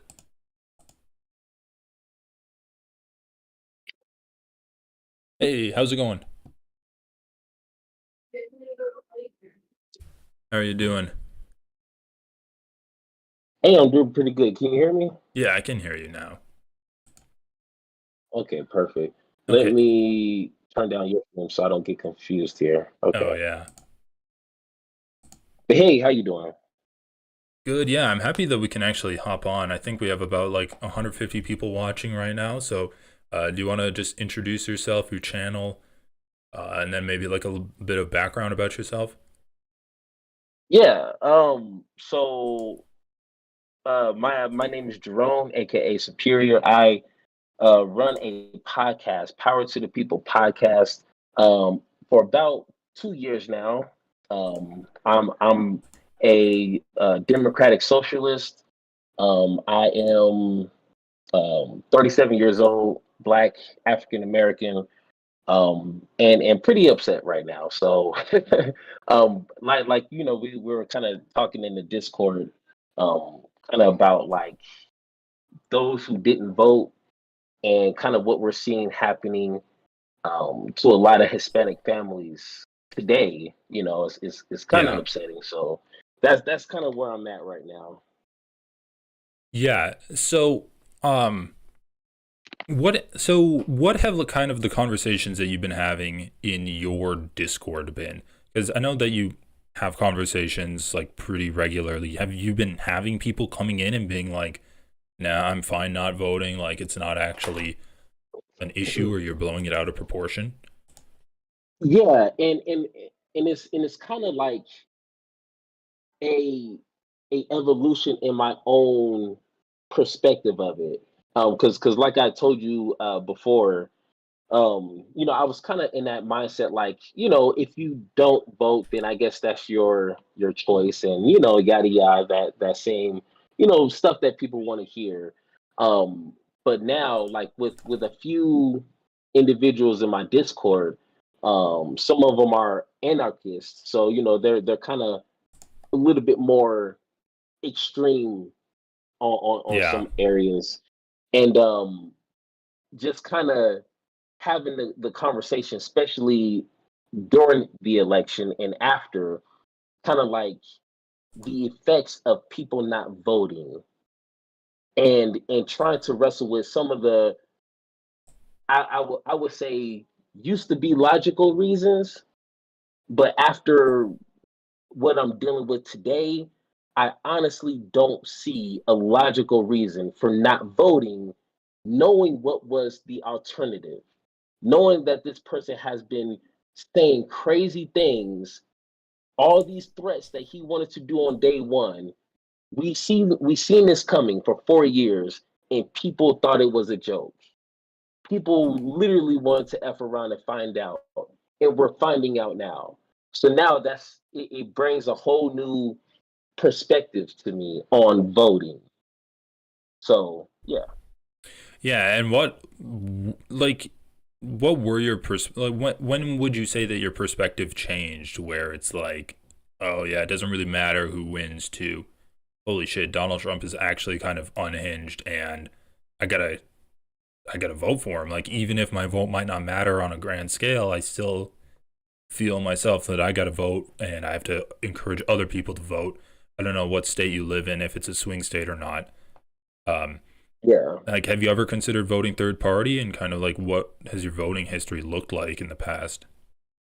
So I live in Colorado, so it's a pretty solid blue state. Yeah. So at first, like, in, like, my political channel, like, you can kind of see my perspective kind of change throughout my videos. Like, you can kind of, track it. And, at first I was kind of like, both parties are kind of trash. So I kind of understand why people don't want to vote. I kind of get that. But then kind of seeing what happened on January 6th was kind of one of those, like, oh, this is a real thing. Like, people are really get taking this to a whole nother level outside of just voting. Okay, that was one of them. And then uh, let me see. There was another.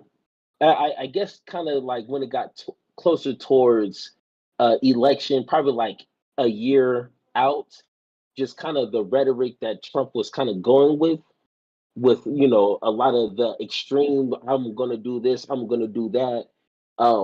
That started to kind of pick up, and I was like, oh, well, both parties are not the same, because he's threatening to do X, Y, and Z, and I'm not really hearing that from Democrats. So both parties are not the same at that point.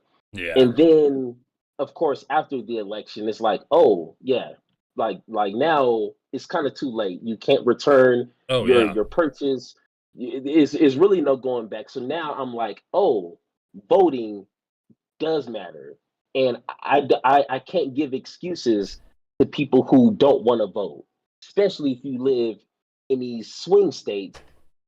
That's a very important job that you have. And even if you don't live in a swing state, I live right now in a state with the House.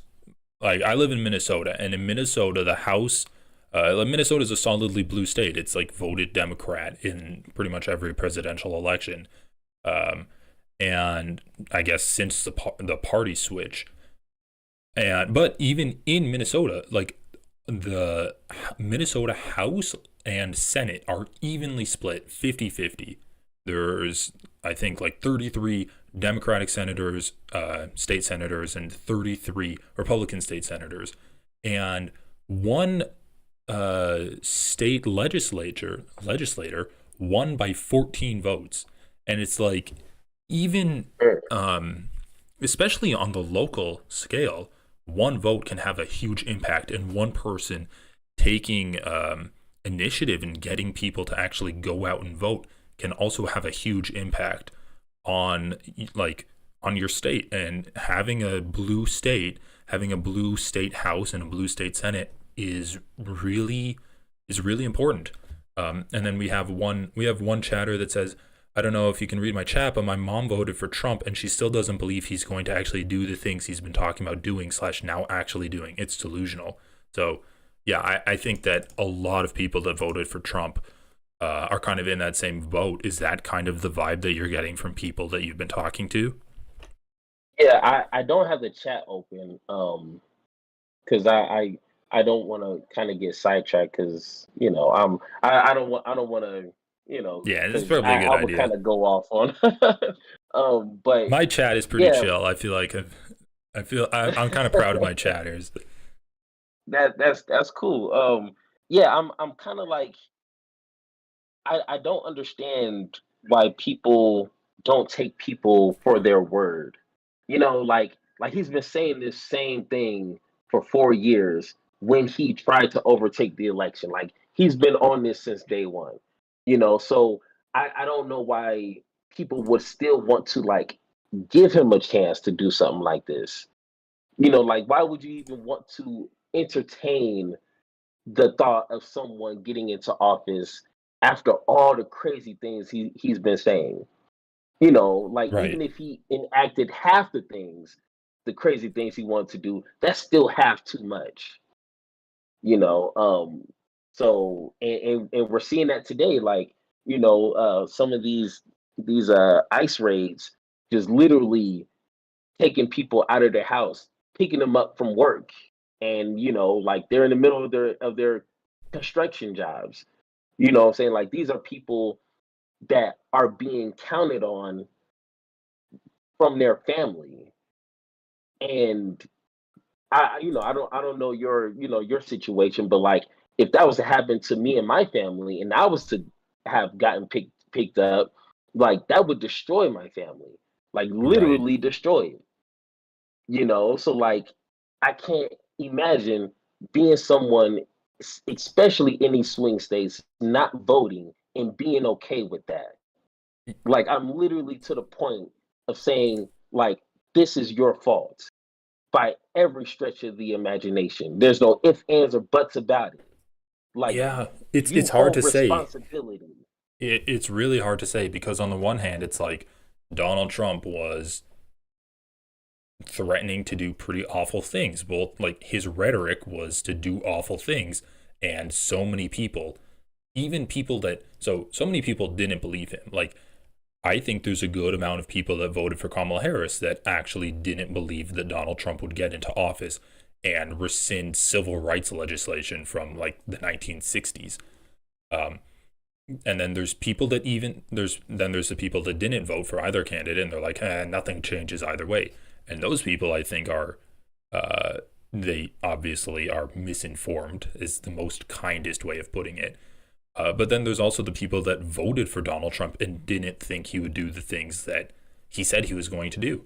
Like how many videos did we see of people getting interviewed and they're like, yeah, my parents were illegal immigrants, but after like 30 years they got their immigration status. But Donald Trump's only going to deport the bad immigrants. He's only going to deport the people that commit crimes or do violent crimes. He's only going to deport them. He wouldn't deport us. We're just working, like kind of stuff like that.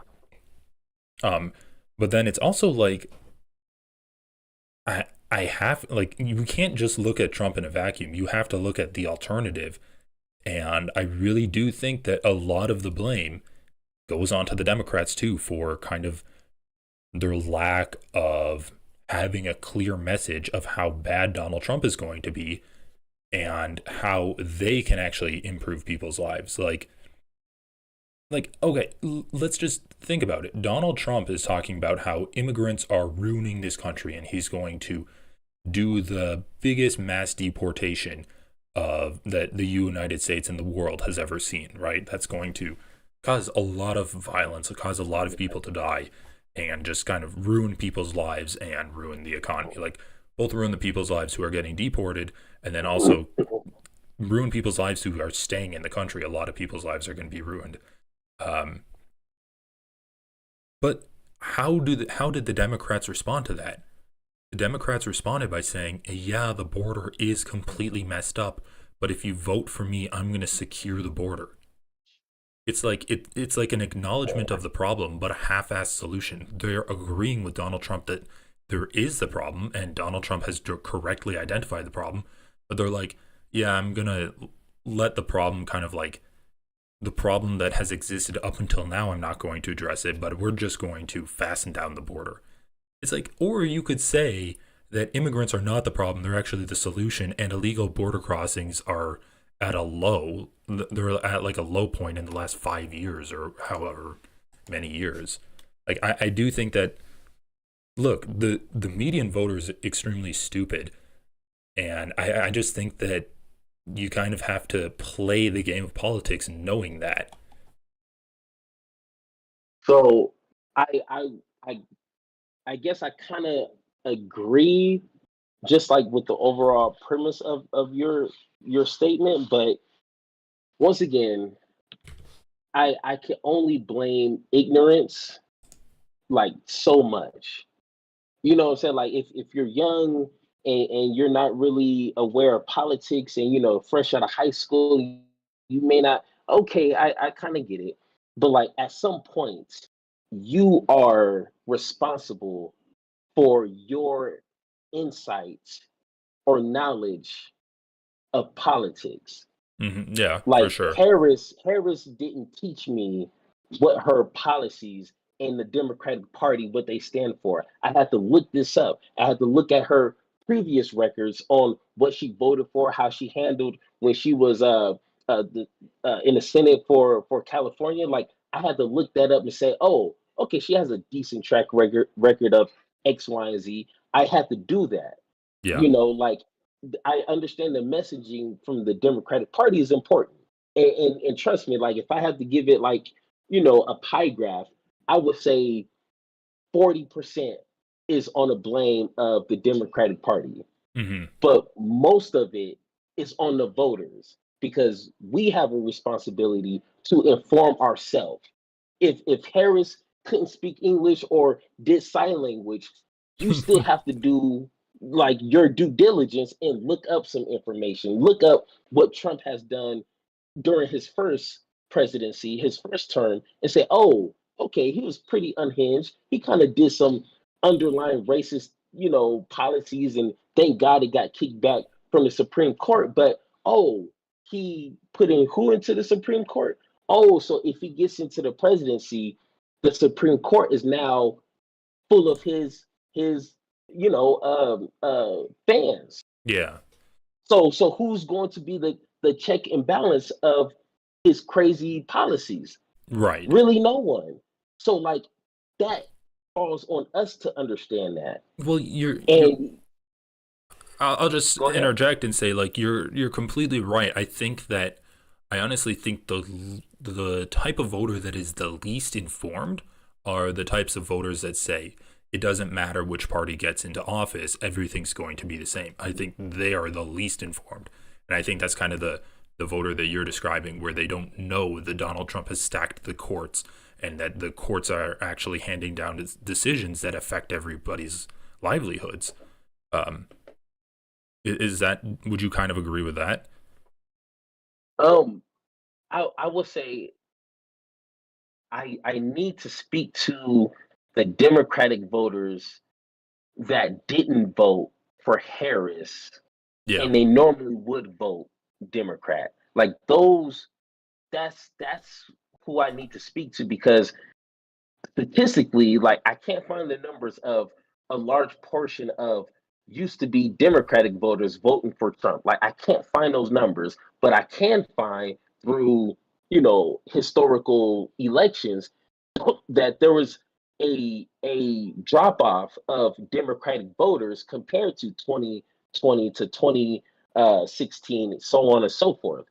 So that just shows to me that a lot of Democratic voters just didn't vote, you know, and I'm still trying to find where in these swing states, if I can find some numbers to back that up in these swing states, because that's where the issue is, you know, and that's where my problem is people who normally would vote Democrat, but they didn't. And I'm trying to find a justifiable reason other than being a felon, because if you're a felon, I guess, you know, you can't vote. But other than that, why you didn't vote, and was it worth it for what we're dealing with today? Yeah. That's my dilemma. Yeah. Just really quick, could you reintroduce yourself for some new people that have popped in, and also chat wants your pronouns, if you could also give that too. So yeah, my name is Jerome Superior. I host the Power to the People podcast. You know, obviously here on YouTube, and got it pulled up on the video chat. Oh, you do? Okay, cool. And I guess the pronouns. I'm just him. Yeah, he, him. Yeah, I always like some. I guess it's good. It's better than not having it, I guess. No, yeah. Sorry to kind of derail that conversation there, but no, you're good. You are completely correct in the sense that it did seem like there's a drop off in Democratic voters And I guess the one thing that I would say is like, you're totally right. When we're talking to someone and we want to have a well-informed conversation about politics, it is incumbent on that person to like educate themselves on the politics. But the one issue is, I think that we need to be talking about two different conversations. I think that there is a conversation to be had where we talk to someone on like a first person basis, but then the political conversation on like a national scale or a nationwide scale, where it's literally trying to win a presidential election, that conversation has to be completely different. Like, I really think you need to dumb down your message as much as possible, both for political candidates and for people that are like doing propaganda for their candidates. Like, I would consider you and me both doing propaganda, and I think our audiences are a little bit different, so we don't have to have it as dumb as possible. But like Donald Trump, build the wall. That's an iconic propagandistic saying that he has that is extremely easy to reproduce for his fans. It's like a literal chant that they can do. And it also has his prescriptions all bundled into that 3-word statement. It's like, America's crumbling. We need to have this kind of like nationalist, kind of authoritarian, physical, imposing structure to keep the immigrants out. It's also kind of reminiscent of like a white nationalist vibe that he's going with, like all in that 3 words, build the wall. And we just really haven't had anything like that for the Democrats. Like we just really haven't had that kind of brainworm that the Democrats give a vision of that people can get behind. I don't know. I think that's like a big part of why Kamala Harris lost. I mean, I kind of understand that, and I mean, it was a little of that. Well, a lot of that when Bernie Sanders was attempting to run, and kind of got snuffed out by the Democratic Party. So I mean, we kind of had our opportunity with that. I just feel like maybe more of the liberal Democrats don't know how to do that, but like a AOC or a Ilhan Omar, or the progressive side of the Democratic Party, they know how to do that. Yeah, They 100%. I agree. With normal people. But to be honest, and I said this in one of my videos, like like I don't really, and maybe this is just me, like I don't know, I'm kind of weird, but I don't care about my politicians connecting with me on a personal level. Like, I don't care if they're like relatable to me, or do they understand my passions and my hobbies. Like, I really don't care about that. I just strictly care about the policies. Like, I'm not trying to build a friendship with these individuals, which some of them I would like to be friends with, but most of them, it's just transactional to me. I just need you to get into that office, create policies that's going to benefit the majority of those who need it. Yeah. Like, I don't care if Harris is a robot. I don't care if she doesn't know how to talk in interviews. Right. I don't care if Biden is a corpse. Yeah. Like, I just need good policies. And Biden, for the record, actually did some pretty decent policies. So, that's a whole nother conversation. But like, I don't care about what a lot of Democrat voters were complaining about Harris. Like, she sucks at interviews, or she's not going to be too much different from Biden. Like, compared to what we have now, I don't care about that. And to me, those are kind of pointless conversations to have when we literally, as we can see today, democracy and people's lives are being destroyed, and people were basing their votes on, is she relatable, or did she go to Joe Rogan, or whatever stupid conversation people were having. Is like, that doesn't compare to what we're dealing with today. So I think our priorities were trying to elect people, and once again, Harris is not even my top 10. Like, I don't like Harris when it comes to progressive policies, but unfortunately, how our systems are structured. That's what was presented to us. We needed to make a strategic vote and not a emotional one, you know. And now I hope those emotions are well worth what millions of people are going to be going through these next 4 years. Yeah, I 100% agree. It's like people mostly vote off of emotions, and a lot of it is also what benefits them the most. So if they get a kick out of seeing Donald Trump like joking around and owning the libs, then they're gonna probably vote for Donald Trump. And it's an extremely stupid way of voting. And I think you kind of touched on that too, where people are unwilling to do any kind of research whatsoever into the candidates that they're voting for, and they vote off of vibes, they vote off of emotions. One thing that I've been kind of looking into, though, is how it's not really an accident that Americans are extremely stupid. Like, our education system has been consistently undermined by Republicans, like promoting private schools, getting rid of Republicans have also just been like undermining news programs. Like, I think it's pretty fair to say the impact that Fox News has had on kind of the media landscape has been completely devastating, where it has pulled a lot of like it's pulled like CNN and MSNBC over to the right more. It just has now they're at the point where it's like, oh, it's not unbiased news unless we platform both sides fair and equally.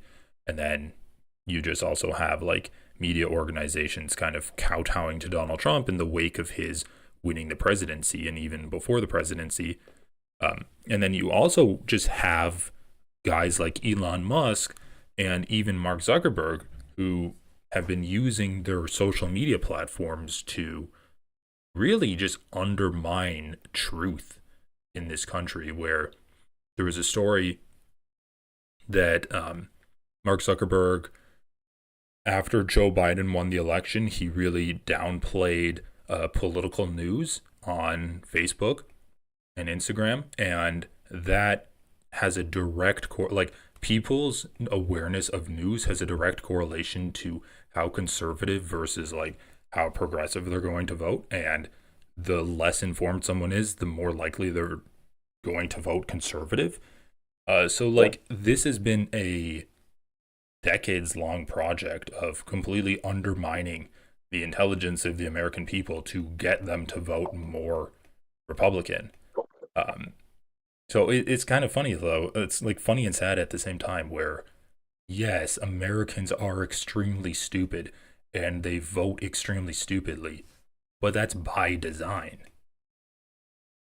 Yeah.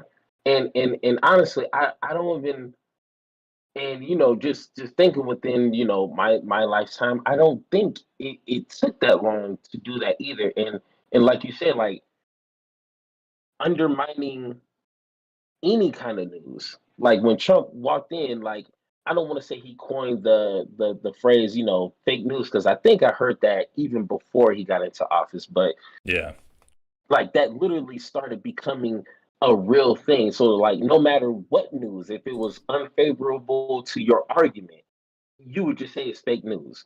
So then no one knows how to properly fact check information. You know, you're not going to go out your way to, you know, spend a couple of hours to look up some information, you know. So like it feels like it didn't take long to do that.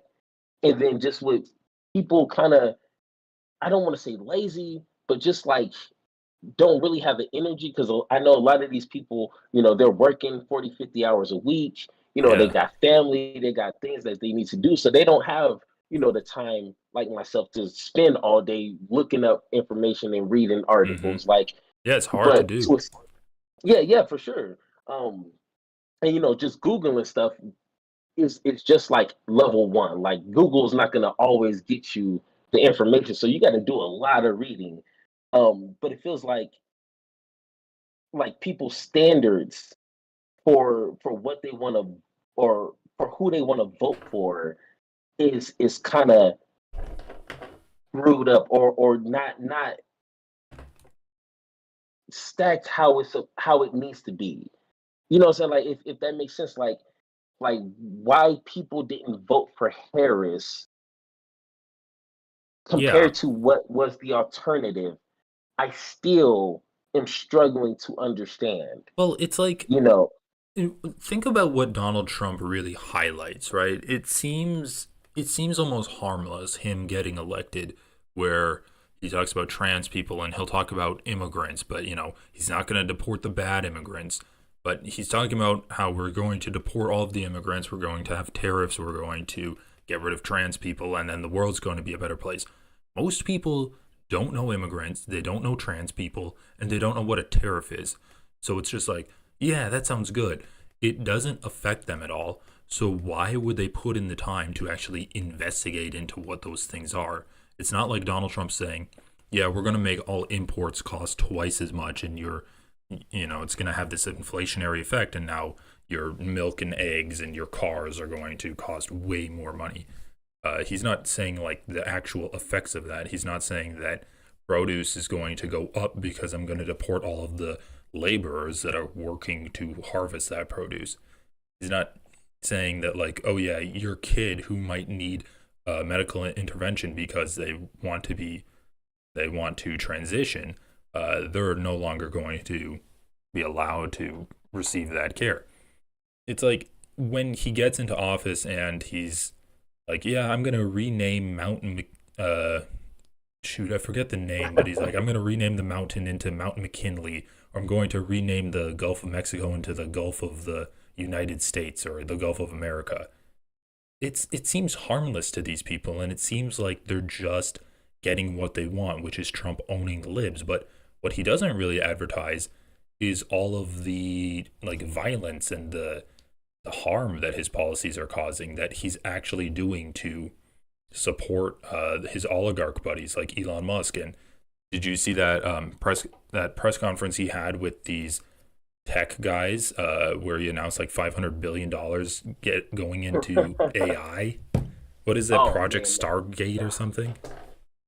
Yeah, I was actually reading up on that today. I was gonna Mount Denali. Try to, yeah, and it's weird to me because I guarantee you, Trump supporters are not going to kind of connect the dots and be like, okay, he's taking our taxpayer money to do this whole AI. I don't want to say crap, but like just nonsense compared to what people need now. Like, okay, he was on the interview saying, "Oh, I don't know if I can get food prices down, but we're going to commit $500 billion to AI." Like, yeah. I still don't think they're going to connect the dots to be like, "Oh, he's not doing what he promised he was going to do on day one." That to me, I bet you they're still not gonna connect those dots, and they're not gonna care. Like his supporters aren't gonna care. Yeah, like they're gonna make some sort of excuse, like, oh no, this is what we needed, right? Like, yeah, he's gonna get to the important stuff later, but like, I guess we really needed 500 billion for AI, I guess, but that I'm pretty sure we'll cross that bridge. Yeah, and not to like derail from your point, but AI is further disintegrating like the quality of Americans' intelligence by like making it even easier for them to kind of not look up information and not critically think at all, or to even dilute information. Yeah. Like my wife, she was showing me like a picture, or it was like a 10-second video of a firefighter that was supposedly in LA and like saving dogs. And like, if you kind of have seen a lot of AI, you can kind of look at it like, oh yeah, that's pretty fake. But her friend really thought that was real. Like, oh, they're out there in the woods saving dogs. And if you look at it, you're like, how are you getting fooled by this? Yeah. So AI is just making things harder for people to understand like what's real and what's not, but like to yeah, like I don't know, man, like it's just so many moving like It's whack-a-moles. it's so It's much. hard to like pin one thing down and get people to understand it before we move on to the next one. Yeah. You know, And like that's people are that gonna be. Go ahead. Oh, I was just gonna say, like, that is a strategy of Trump where it's just always been overwhelming the public discourse where people straight can't keep up. And it's kind of the same with like the legal discourse too. Like, he's passed so many executive orders. I don't know how many of them are actually legal, but the Yeah. illegal ones, they're going to be challenged and it's going to be held up in the courts. And meanwhile, what are people going to do? Like, if Trump passes a rule that says, I don't know, agencies can now discriminate against trans people, it's like that's going to be challenged. It's probably going to ultimately be found to be illegal. But in the meantime, it's going to ruin people's lives. And this is like a strategy of Trump with just overwhelming not only the public discourse, but also overwhelming like his kind of opponents in the legal sector with just so many actions that he's taking. Oh yeah, definitely. And that's one thing that I know I need to do as a progressive content creator is to keep these things documented. Like that's one Yeah. thing that I kind of learned throughout my 2 years of making content. Like normally I would kind of look at a story like, I guess that's not really important, you know, like okay, whatever. But it's important to keep these things kind of documented because like we said before, like people are going to change their talking points and pretend like they just didn't say the opposite 2 days ago. Like they're literally going to do that. And we need to hold people accountable for like purposely spreading misinformation. You know, so that's one thing. And then two, like you say, like we need to kind of weed out the crazy, you know, hey, look over here type conversations. Like I'm gonna rename the Gulf of Mexico to the Gulf of America, like or whatever. But he's doing X, Y, and Z behind the scenes. Like we need to keep our eyes on the important changes that he's making and try our best to get that to people to listen to and learn something and get something from it. So when we do make it out of these 4 years, which is going to be pretty rough, then we can make sure that people are a little bit more equipped with not Right. voting Yeah. for another Donald Trump. You know. Yeah, and like it might be the most you can do in these 4 years is convince some people that you are a source of good information, and even if like their material conditions haven't really improved that much and they're still not really able to look up every single thing that Trump does on his own, at least you would have established that like your source of good information and people can trust the content that you're putting out. And I think that's not nothing either. Like that is still something big that progressive content creators can do. It's kind of like set themselves up as being like, I know that it's difficult for people to actually parse through everything that Donald Trump has done, to have like a mental record of all of like the horrible things that he's done and everything that's happened in his first and his second term. But if people like you, me, and other progressive content creators can kind of keep a catalog and have that history kind of downloaded, that's a really big thing, even though it might not seem like too much of a success. But just I think like living through it and being voices that are outspoken against that are really important too. Oh yeah, definitely. And it's important that we try to, I guess, not. And this is something that you know I'm continuously trying to grow in, you know, as a human being, because you know I'm not perfect. I got a lot of things that you know Jesus is working on me. But we need to make sure that we are building alliances with other Democrat voters. Like another thing that I started kind of noticing, especially when it was getting closer towards election, like when I would like cover a story of Destiny, Yeah. like he's pretty liberal. Like he's, made that known plenty of times. Like, I'm a liberal, don't really care. But I would rather have people like that as an ally instead of saying, hey, oh, you're a liberal, you're not a progressive. All right, guess what? We're not going to talk. You're my enemy. And now we're kind of further fractioning the Democratic Party. Like, we need to, throughout these 4 years, learn how to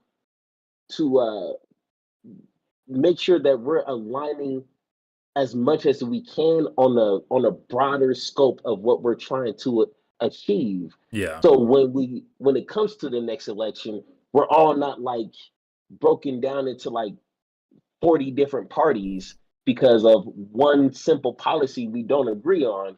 And then when we do have a candidate, if it's a progressive person or not, we can say, okay, this person lines up with 70% of what we kind of all agree on. Let's move on that candidate. You know what I'm saying? Like, the Republican Party. I mean, their tactics were a little bit more like, if you don't vote for us, we're gonna kind of like get you primary. But like, they seen a few things they liked in Trump, either if it's for their own selfish greed or whatever, and they said, hey, I don't like Trump, but he's gonna get me a tax cut, so I'll vote for him. You know what I'm saying? Like, we need to Yeah. kind of No, I see what you're saying. I would say that, like, first off, I would say Destiny's kind of a bad example of someone that we wouldn't want to criticize, because Destiny does a lot of drama on his own channel, like on his own side. Oh, But I'm not really tribute to all that he might. Yeah, I'm sorry. no, it's fine. It's just funny because before we were talking, I was literally just covering a story of Destiny getting sued because he was like sending pornographic images of people without their consent. So it's like, Really? yeah, he's like about to get canceled. But Oh, what I would say is, okay. like, I agree to a point. I think that Democrats are pretty good at, like, doing the whole vote blue no matter who thing. I just think that rather than focusing on different groups of people that are already motivated to vote but might not wholeheartedly agree on who to vote for, I think that we really need to do a better job of appealing to people that just didn't vote and aren't motivated at all.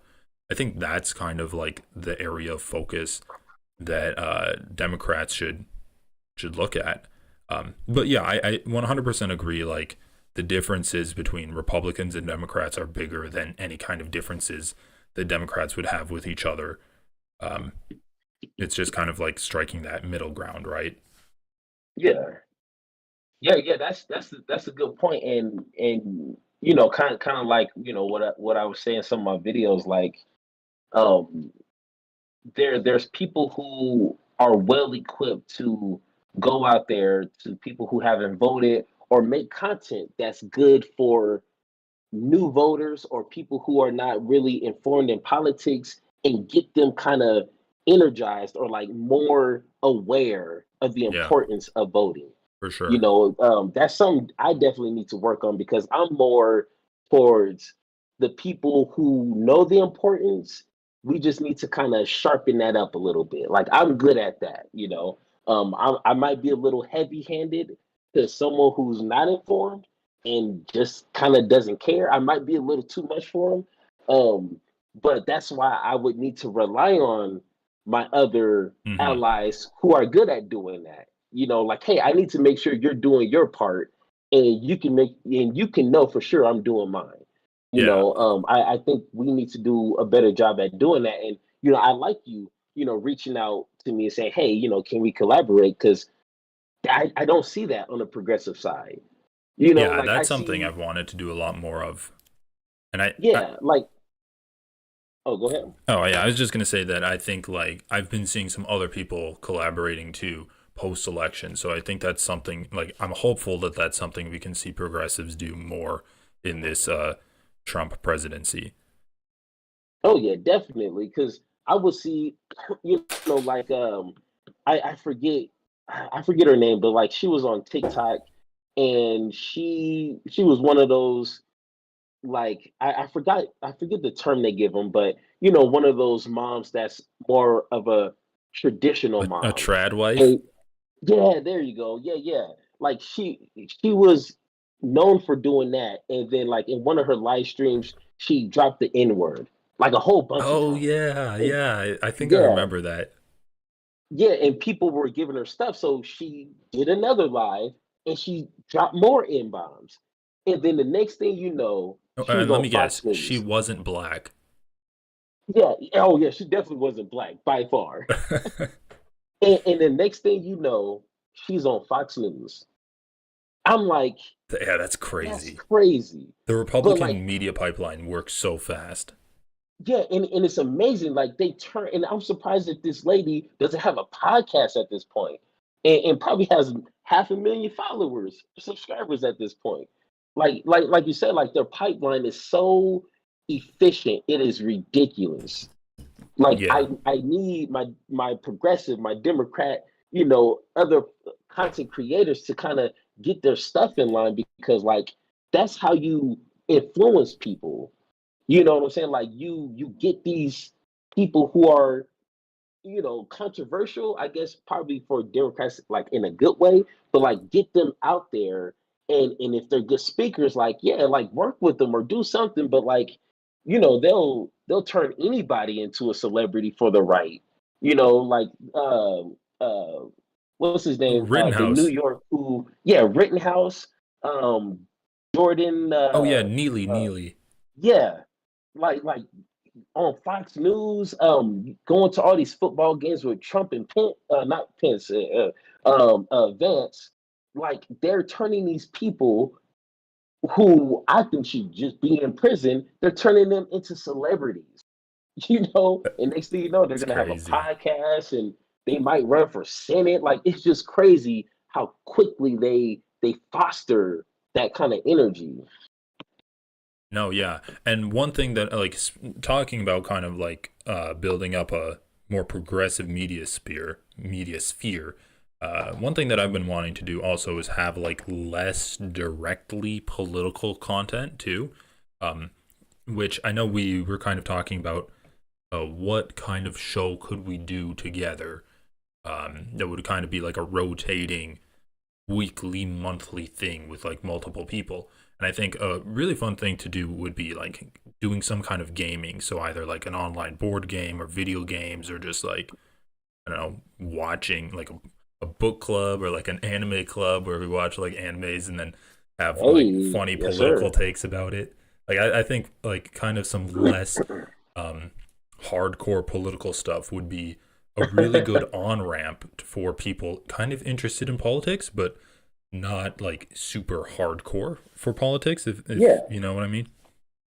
Oh yeah, definitely. I actually, because a few months ago I made YouTube my full-time job. So, Oh, doing congratulations. oh, thank you. Trust me, it's definitely a battle still, but with the extra time I have, I thought about that because I do digital art.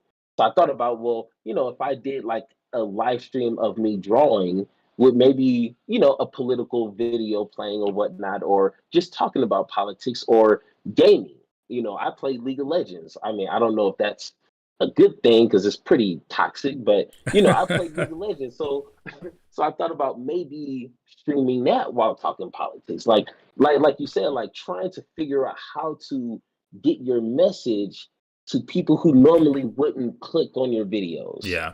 You know, I know it sounds a little like covert, like you're trying to like, but I would say it's for a good reason. And also, Like if you I'm just trying to, enjoy doing it, people are going to want to watch it, and like your enjoyment would yeah, be genuine. exactly.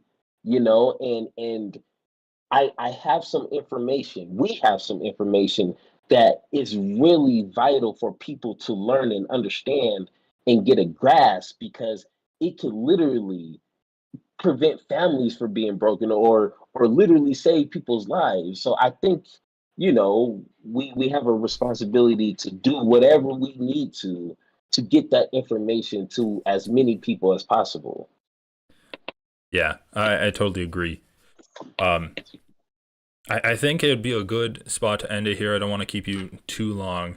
And I have one more segment of this stream that I got to get through, but this was a really fun conversation. I had a great time talking with you, and yeah, hopefully, like let's keep adding more people to this idea that we're developing.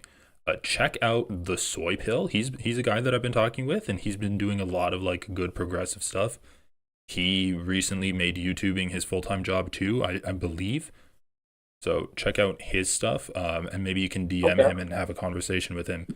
The soy pill, so like the red pill, but with soy. Soy. Okay, yeah, interesting. And yeah, it's kind of like an ironic name, but I DM'd him and he said he'd be down to like have a conversation with us too. So maybe we can do something with him sometime and have like a broader conversation too, like with multiple people. Oh yeah, definitely. Like you say, you know, it's important that we do what we need to do as content creators, and kind of just hope for the best from there. So, but once again, you know, I definitely appreciate you asking me to jump on to have this conversation, even though I might be a little emotional at times. But Dude, I you're definitely fine. do appreciate that. Yeah, and honestly, it's like we're in a dark time, so I can totally understand people being emotional. It's so fucking frustrating, like seeing the news at this point in time. So it's like it's kind of brightens my spirits a little bit to be talking with someone and being like, "Hey, let's watch anime together. Can we just like relax and do that?" Definitely, I'm probably gonna finish up. Have you seen a Link Click? I haven't seen that one. What's that? It's a good one. It's a pretty good anime that my daughter had put me on. So I'm probably gonna finish watching that before I kind of dive into more news. So that's a good idea. So all right, man. All right. Well, thanks for jumping on. Yes, sir. Talk to you soon. Yeah, keep in touch. All right, so that was Jamal, aka Superior, and his podcast is Power to the People podcast at Power to the Pod. So he seems like a chill guy, and I definitely am looking forward to like having more conversations with him and hopefully collaborating on some more stuff. So we're going to end this stream soon. I know it's late, guys. I appreciate your patience. Guys, Ethan Klein has been fucking dangling this content nuke in front of me and a lot of other people, and he's been like pulling it up like $1 on a stick or $1 on a string. He's like, "Oh guys, content nuke's coming," and we're like, and he pulls it away. He keeps pulling it away. This is his most recent episode of the podcast. I just think it's so cute, man. Ethan, so I want to go over two segments. I want to go over his Hassan, Trump, and TikTok segment, and then the Destiny cancellation segment, and then we're going to call the stream for tonight. Yeah, guys, if I just bought a PlayStation so I can stream, okay? And my friend is like roasting me for this, but the only game I've been playing on my PlayStation, because I'm not a gamer, I don't game at all, but the only game I've been playing on it is Tetris Effect, which is like really fun and relaxing, but I feel like it's not something I can really do while streaming.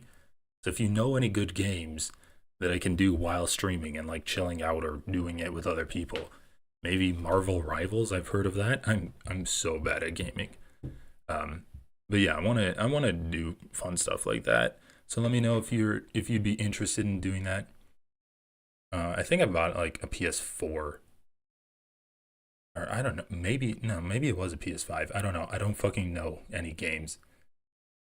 Yeah, I literally went from like a little Game Boy that my dad had to a PS5, and I've just been playing Tetris on that. That's the only thing. Okay. Yeah, now I'm a gamer.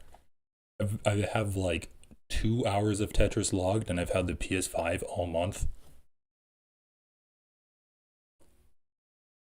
Elden Ring. Yeah, I did get it to play Elden Ring, but then I was like looking at Elden Ring in the game store, and I'm like, oh my god, this is going to be like hundreds of hours of my life. I don't know if I should get it.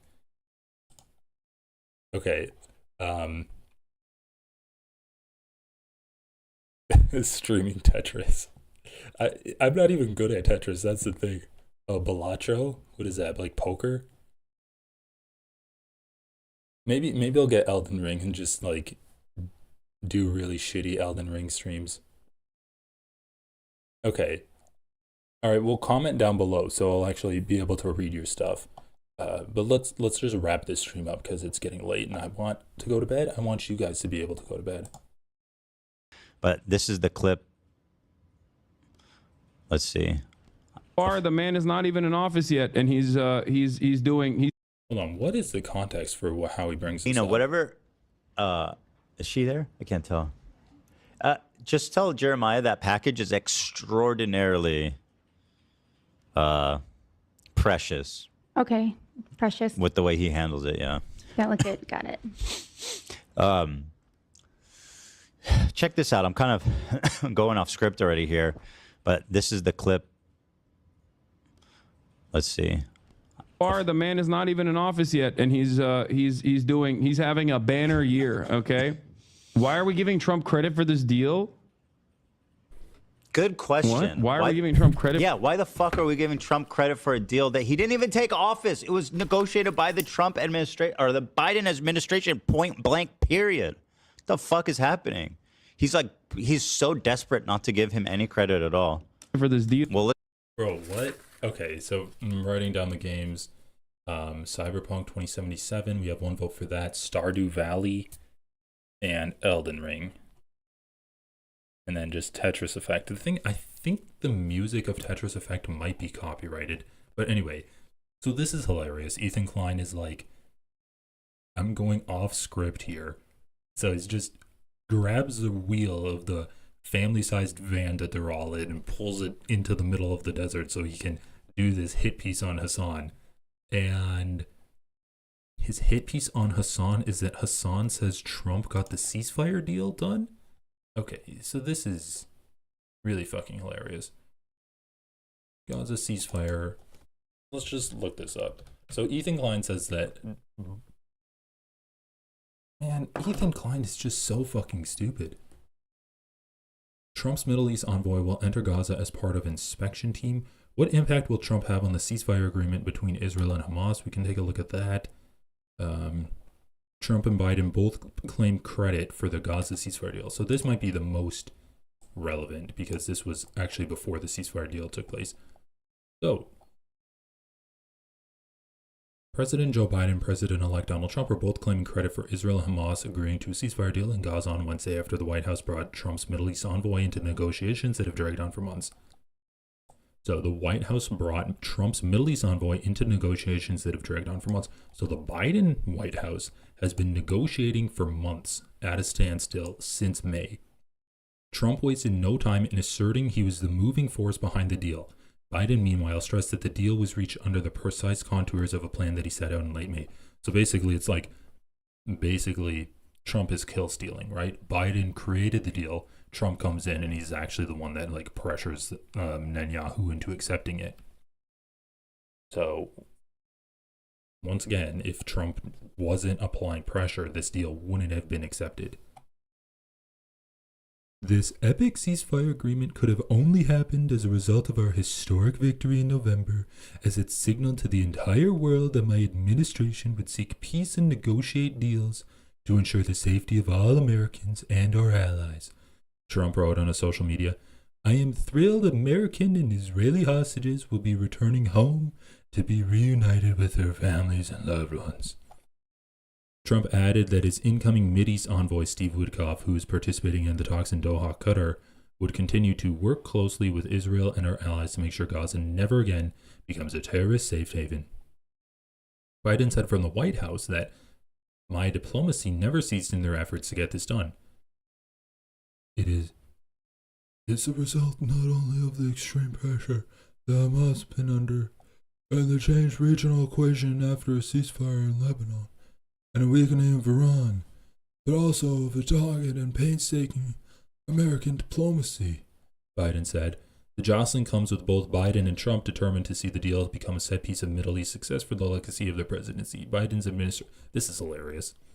Yeah, like Trump wants to see peace in the Middle East as a set piece for his presidency. He wants to see fucking like Trump hotels in Gaza as a set piece for his presidency. Biden's administration worked for months to broker peace in talks that inched frustratingly close to success before repeatedly breaking down. Trump, for his part, had warned of hell to pay if a deal wasn't done by his inauguration in 5 days. While Biden's refusal to impose meaningful restrictions on sending arms to Israel may have helped a key U.S. ally seriously degrade Hamas and fellow Iran-backed militant group Hezbollah in Lebanon, it also came with enormous suffering for innocent Palestinians and Lebanese who have been caught in the crossfire of the 15 months of grinding war. That's an understatement.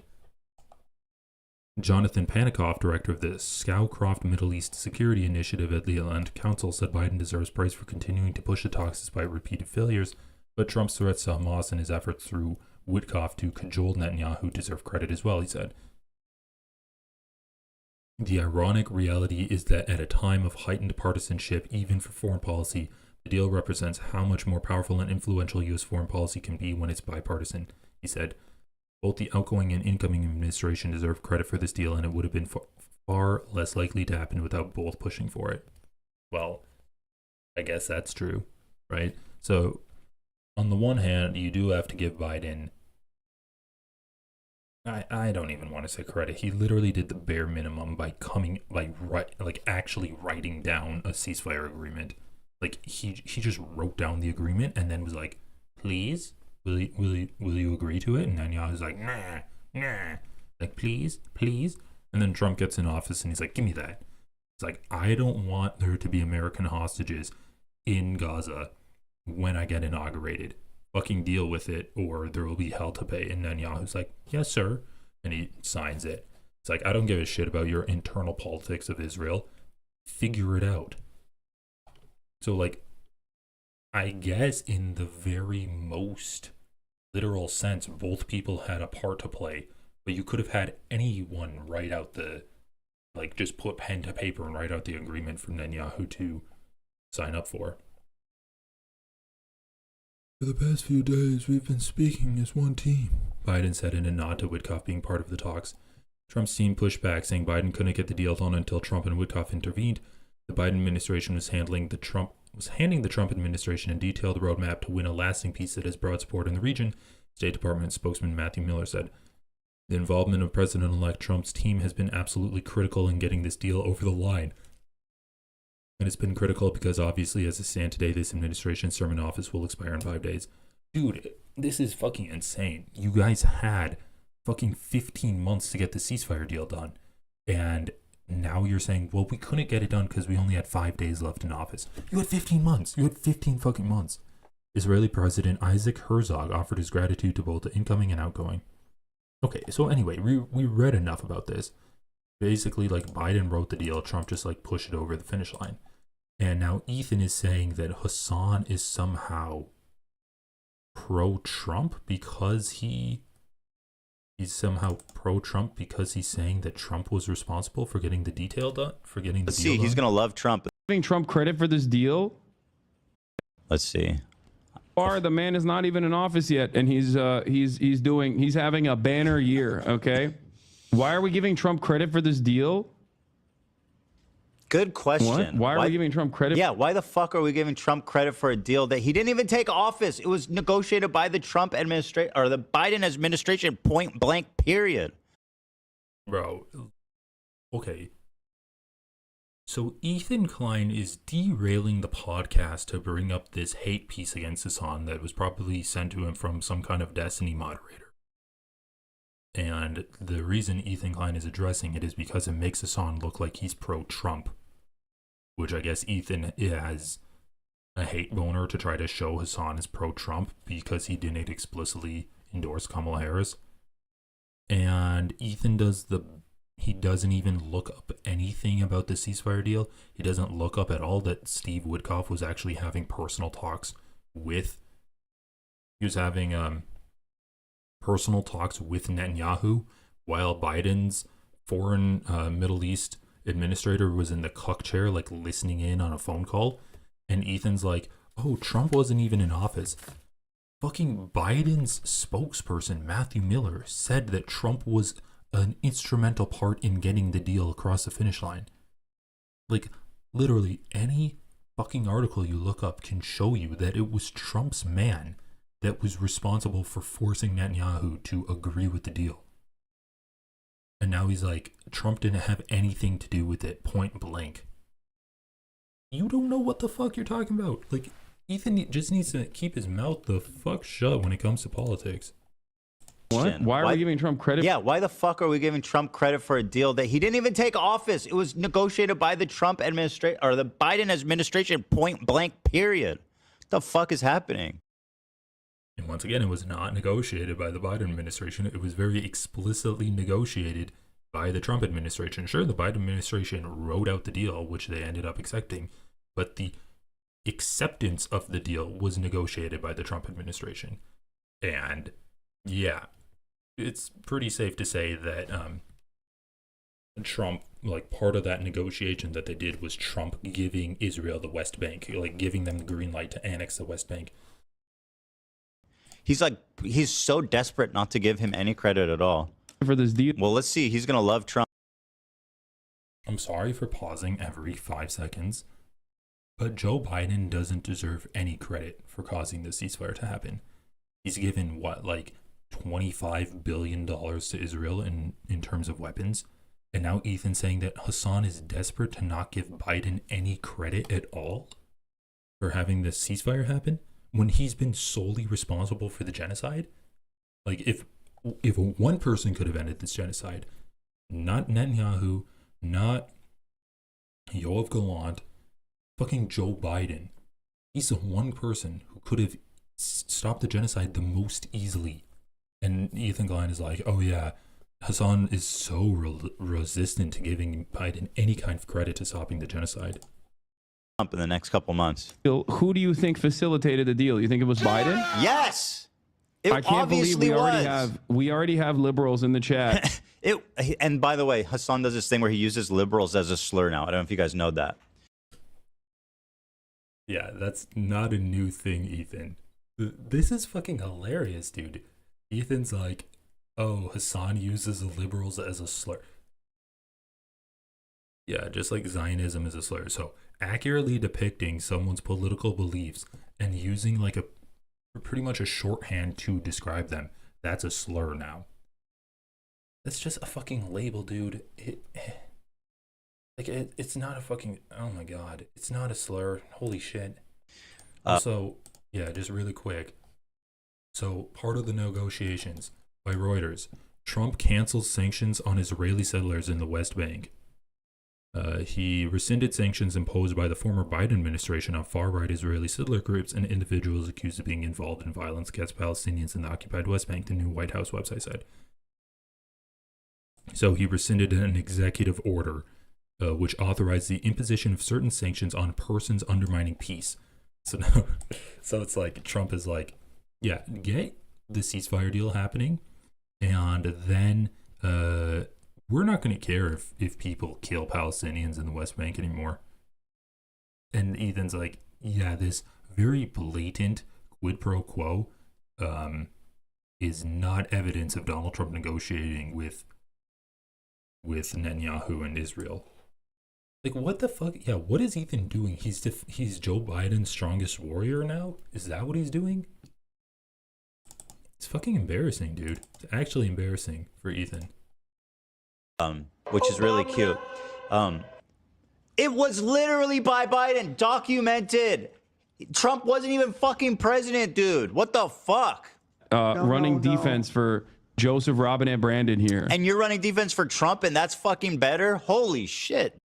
Bro, Hassan's literally just accurately describing what happened. Donald Trump was pretty much the key arbiter in getting this ceasefire deal saved. That's not even a compliment of Donald Trump. That's just an accurate description of what was going on.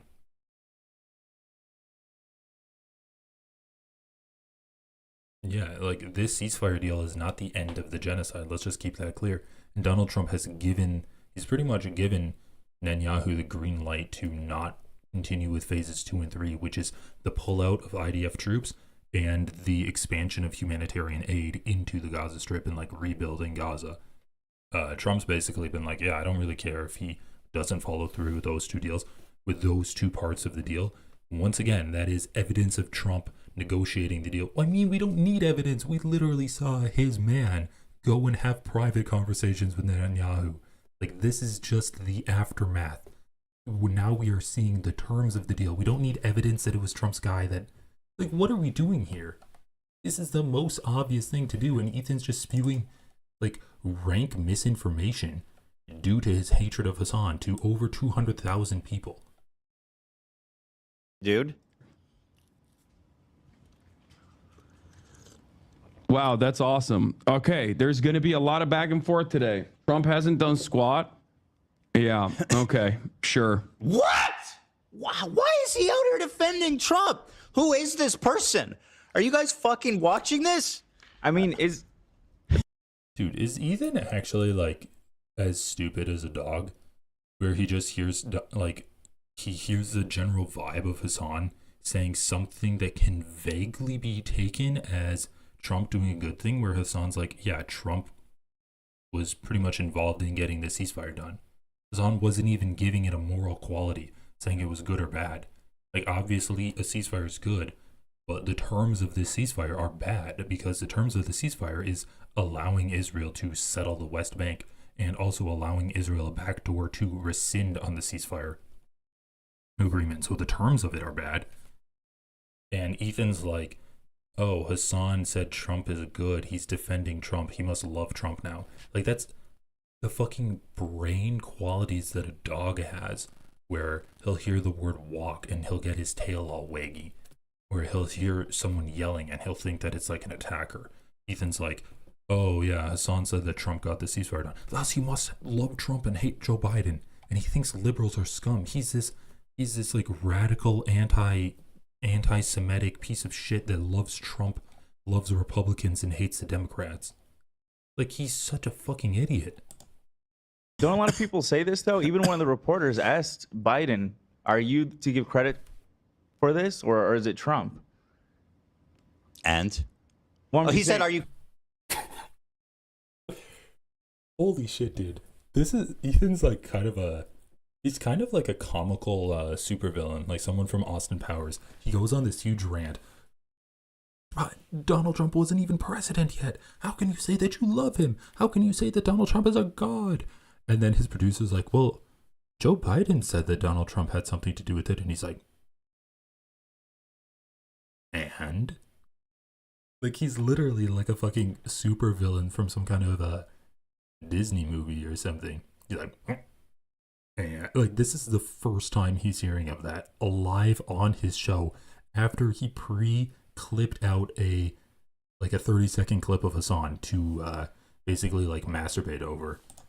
People say this, though? Even one of the reporters asked Biden, are you to give credit for this, or is it Trump? And? He said, are you kidding? They asked Biden, who's getting credit? He said, are you kidding? Hold on, I just need to go back to that side eye. The side eye is so good, dude. Credit for this, or is it Trump? And? He said, are you kidding? They asked Biden, who's getting credit? He says, are you joking? That's what he responded. He didn't say Trump. He said, are you fucking kidding me? Even with that question? Mm-hmm. That was his response. What did you hear? Well, I'm just saying, because Biden didn't do shit for so long, I feel like a lot of people think that Trump had a part in it. I don't know. I don't know anything about it. I'm just saying that this is a joking? Common thing that I see Trump, on my... before he came office, somehow managed to sprinkle some fairy dust on that deal? They were working on this deal the whole fucking time. Biden has been working on this deal nonstop, man. People think he doesn't care and that he's not been doing anything. They'll find out what not caring and doesn't do anything looks like. I don't think that Trump has good intentions, even if he did. If anything... Bro, what the fuck, dude? Oh yeah, this is Biden caring and doing a lot to end the genocide. Yeah, how many billions of dollars did he send to Israel? Let's look this up.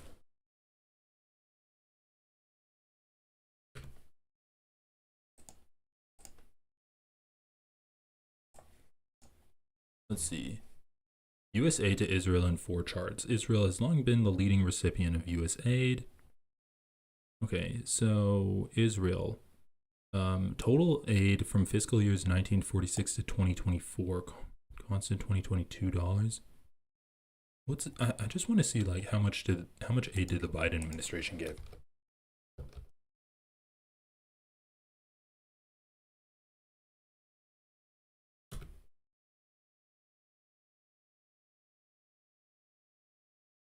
So this was 17.9 billion, but then he sent another 8 billion arms shipments to Israel in January. So that's going to top out to about $26 billion.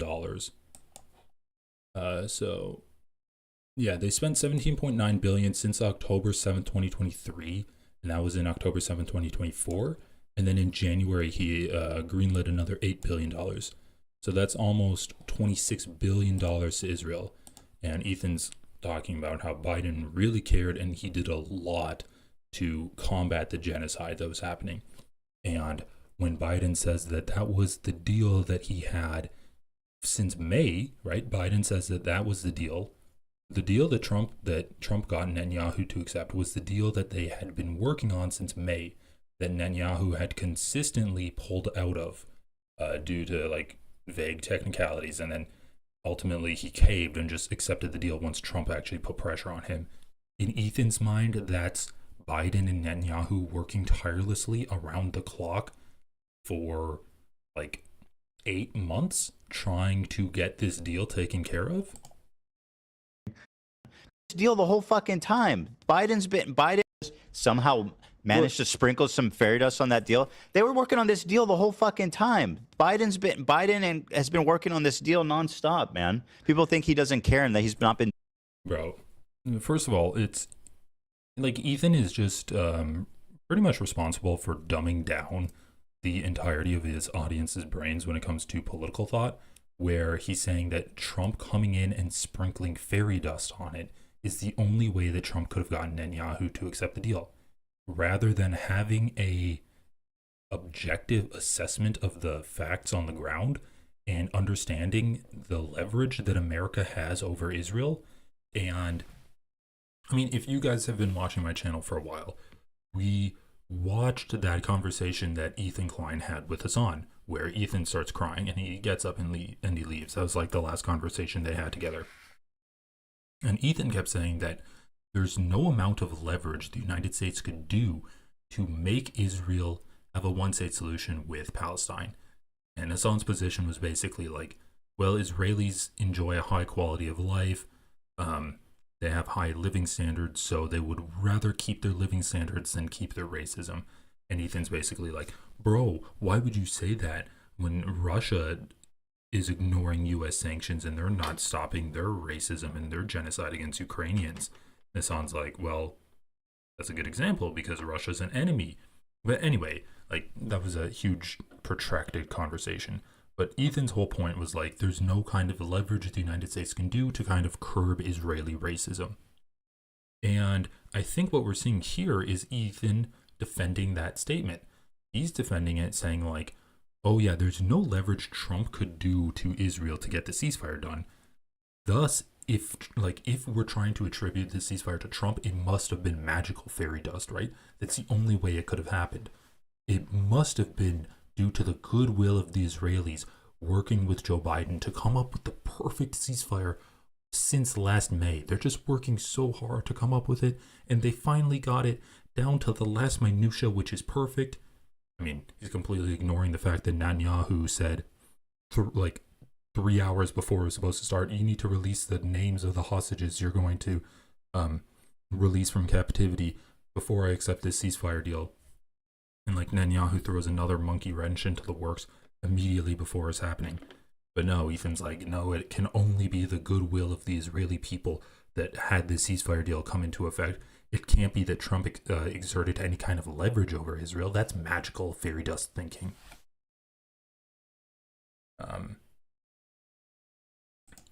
So let's just really quick, let's wrap this up. But timeline, the path to Israel, Hamas ceasefire deal in Gaza.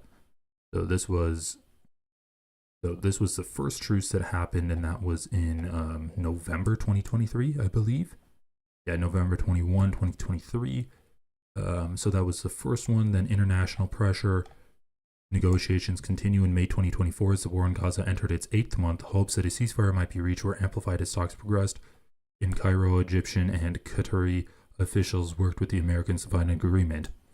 So on May 6th, the leader of Hamas said that his group had accepted the proposal. And then we have the Lebanon war, the ICJ arrest warrants. Trump enters the fray on December 2nd. He said that there would be hell to pay. And then on January 15th, a deal is reached.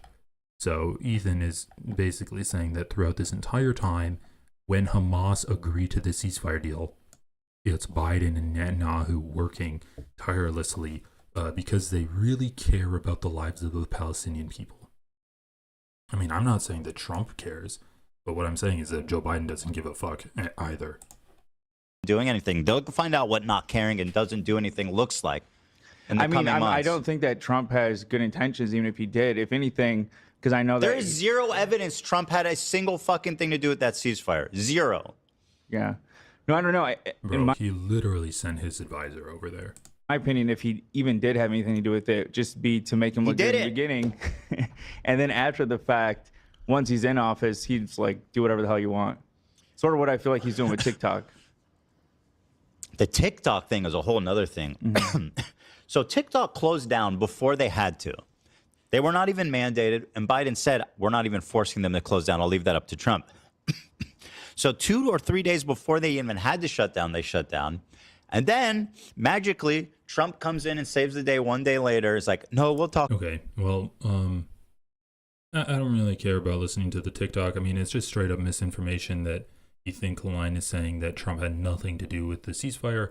And once again, it's like, at the end of the day, it is running defense for the genocide that's happening when you're saying that, oh yeah, Joe Biden and Netanyahu, you know, they just came up with a ceasefire agreement due to the goodness of their own hearts because they really cared about the Palestinian people. That's what he's saying, right?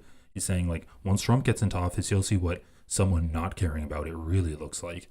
So he's saying that Netanyahu and Joe Biden care. Maybe not Netanyahu, but definitely he's saying Joe Biden cares about the Palestinian people. That's just misinformation. I mean, he's completely overlooking the obvious that Donald Trump did send his Middle East emissary to have meetings with Netanyahu. Donald Trump pretty clearly has this quid pro quo with Netanyahu where he immediately gets into office and then removes sanctions that Joe Biden had on settlers that did violence in the West Bank.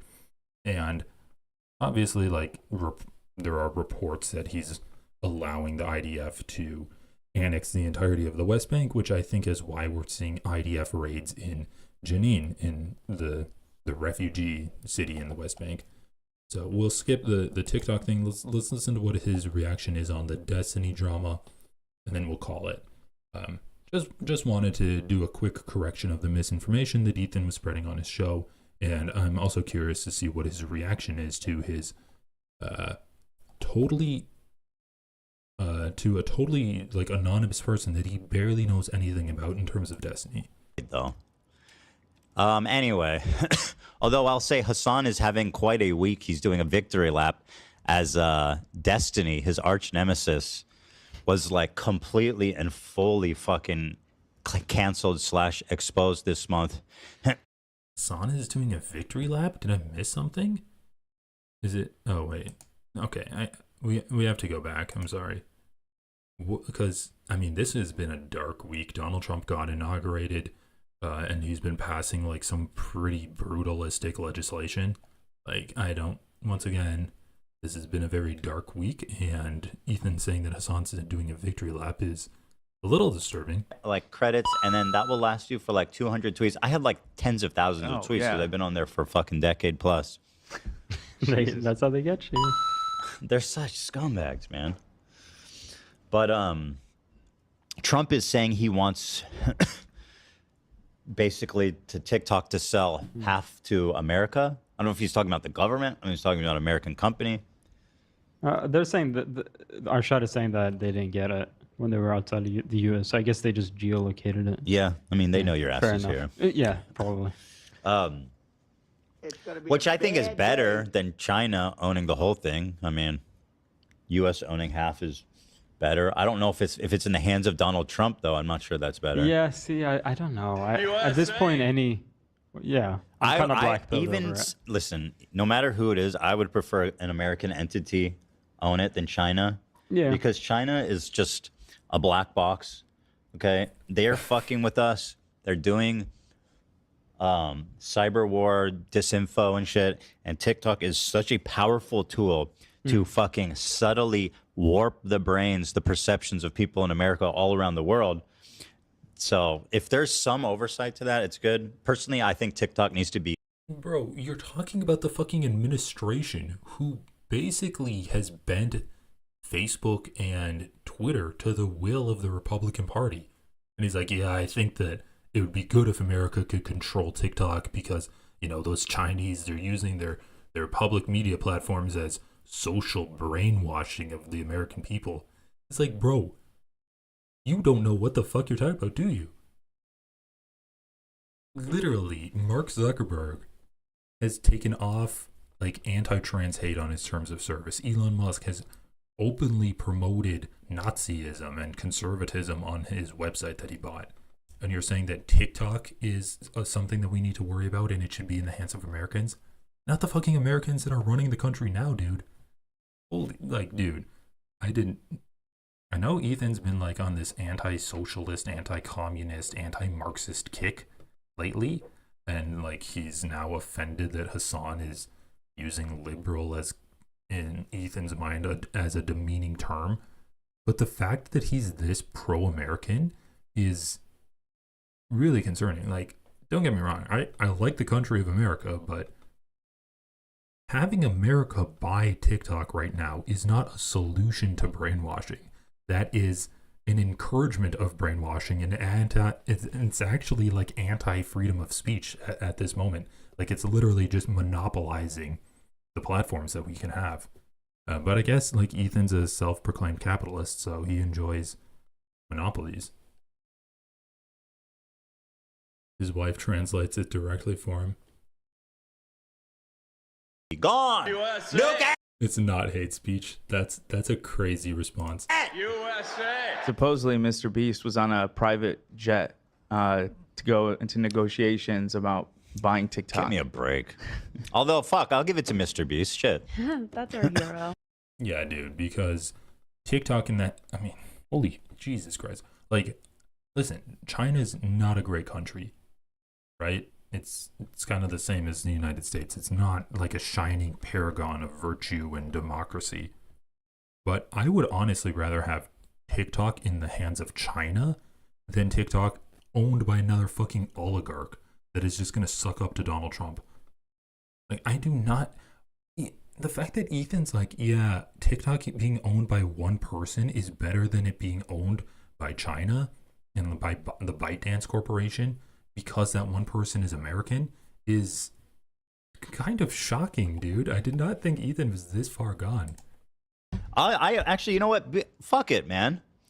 I have no problem Mr. Beast owning that. Compared to Trump or China, Mr. Beast, take it over.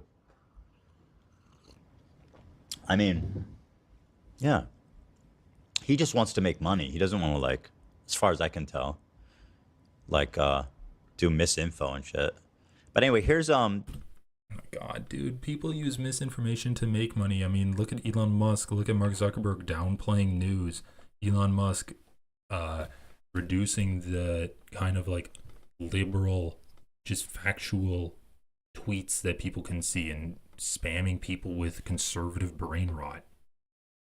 They use it so that they can get the people that are going to allow them to make more money into power. Trump's #1 soldier, Hassan Piker.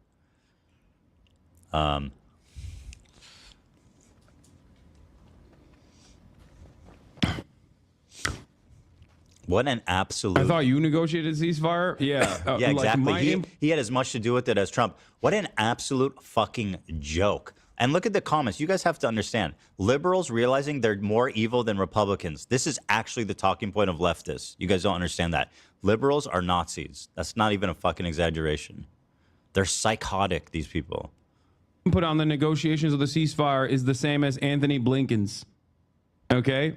Bro, Ethan saying that liberals are Nazis as a psychotic statement is fucking hilarious. It's like, Yeah, dude, it's the liberals that allow Nazism to take rise whenever fascism expands. Like, we literally just saw it now, where Joe Biden created the new fascist regime, the Burger Reich of Donald Trump getting back into office. And man, the fact that he's trying to say now, like, is Ethan really trying to make the argument that Hassan is Trump's strongest soldier? Or is that just another one of his, like, jokes where he's too elite of a comedian for me to understand, like, his kind of humor?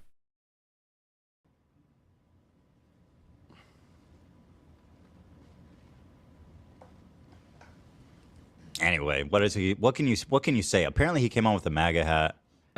Let me see. Skip forward. Yeah, I know. He said all that stuff too. All right. Yeah, Hassan wearing a MAGA hat means he's a Trump supporter now. Dude, what the fuck? Ethan is actually, like, his brain is gone. His brain is rotted and it's melting through his ears. Yeah, because the only reason Hassan would ever wear a MAGA hat is because he's a Trump supporter. All right, whatever. So there it is. I love, like, has he seen this clip before? He's like, apparently, once again, I'm going to criticize the fuck out of Ethan because he has a podcast with millions of subscribers and he can't be bothered to curate these clips at all. He can't even be bothered to tell his staff that I'm going to show this clip. He's like, yeah, I'm going to derail the show here. And then it's just like 30 seconds of Hassan sitting there.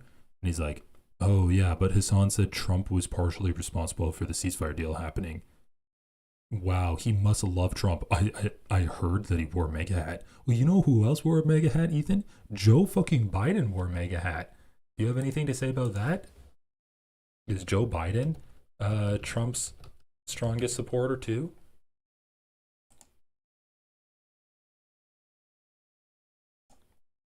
Come on, Ethan. Look at this. Trump's strongest warrior, Joe Biden. It's just so dumb. It's so dumb. Like, saying Hassan is like, dude, I thought that it was bad when Ethan was making fun of Hassan's bro tips parodies. And I thought it was bad when Ethan was like, oh, Hassan genuinely believes that women are sluts and you just need to, like, grab them and take them home with you. Like, and just ignore them. Hassan genuinely believes that. I thought it was bad when he did that. But now he's saying that, oh yeah, Hassan wore a MAGA hat. That means he loves Trump. That's now the level of discourse we're at from Ethan Klein. This content nuke is going to be it's going to be sad. Like, I think it's honestly going to be the nail in the coffin for, like, the downfall of Ethan's career.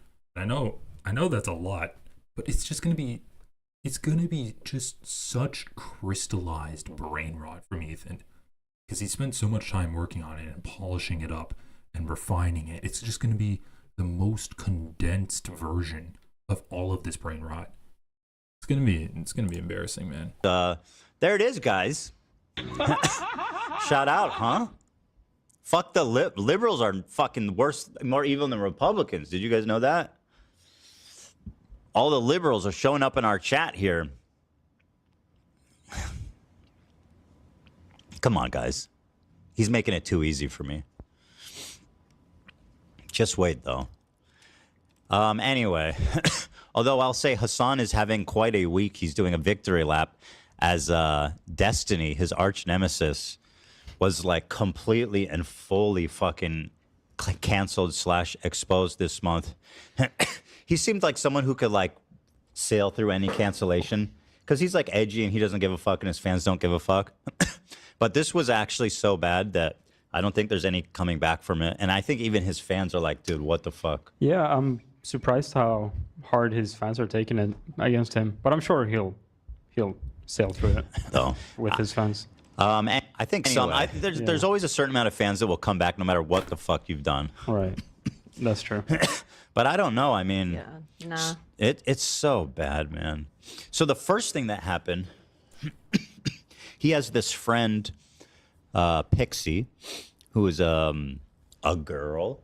I don't know much about who these people are. I've seen her, but they're friends. I've seen them in videos a lot together, and they apparently have a amorous past,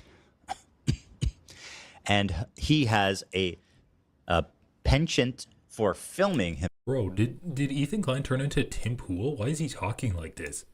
Why is he talking like some middle school boy who thinks he's wears a fedora Himself doing and is like a ladies' man? He's like, he has an amorous relationship with a friend who is a girl, a woman, you may say, those XX chromosomes slapping against her uterus in the fallopian tubes, and he has a penchant for having romantic entanglements with his viewership.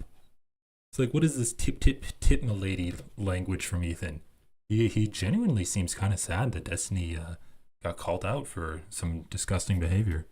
And they apparently have a amorous past, and he has a penchant for filming himself doing sexual acts with people, which is already a pretty big red flag, guys. Let's not do that. I mean, listen, you can. There's nothing wrong with filming yourselves, okay? If that's what y'all want to do. But let's just be careful. Let's not do what Destiny did, which is apparently sending the video without the permission of the recipient to other people to jerk off to it with him. I presume that's the. I think it was said that it was to try and impress another party. So it was like apparently a 19-year-old girl he was sending these to? Yeah. Disgusting. Which seems like extraordinarily careless. Of course this is going to come out. Now, apparently this came out because of a hacker got a hold of this girl's data. Mm-hmm. No, Destiny's data. I thought it got it from him? I thought it got it from this girl. My understanding is that the 19-year-old got hacked. Right. Yeah, the 19-year-old got leaked. She had this all on her hard drive. Right. Destiny sent her. The hacker got in and got all this shit. Now, I mean, Ethan does like 9 hours of Vosh content when Vosh has some questionable stuff on his computer. And with this Destiny stuff, it's like, what? A 9-minute clip where he's just like, I don't really know too much about it, but, you know, it doesn't look good for Destiny. Actually, if you can believe it, the next part is even worse. This girl Pixie said, I realized that Destiny's been sharing this content without my permission, so I'm going to be suing him. Okay. Mm-hmm. Then another girl came out yesterday, I think it was, or the day before. What's her name? Two more girls. Oh, so I'm not even aware of if there's a third girl. So the second girl came out. Here, let me just go to the. Bro, you fucking live on Reddit. You couldn't have done that research. It takes like 2 minutes to just search it up and read it. Info here. And in my opinion, once there's two, there's more. In my well, opinion. These are people that like are internet personalities that he knows, that we know he's had relationships with. So it's like there's not even really any room for doubt. Right. Also, Pixie showed screenshots of him being like, "I'm so sorry. If there's anything I can do, you know, if I can pay you to." Oh, Destiny. Yeah. Said that? Oh wow, Ooh. that's beaming. He said stuff like, you know, I don't know if it helps, but yeah, here he is offering to pay some of her bills. He says, this feels super lame, and I don't at all want to imply that somehow just giving you money helps anything go away or fixes everything for you. But if you have any bills or owe money or anything, or have financial stuff I can help with, I can at the very least chip in and help with any of that. So it's at least one less thing you have to worry about or stress over while you're worrying about getting through this.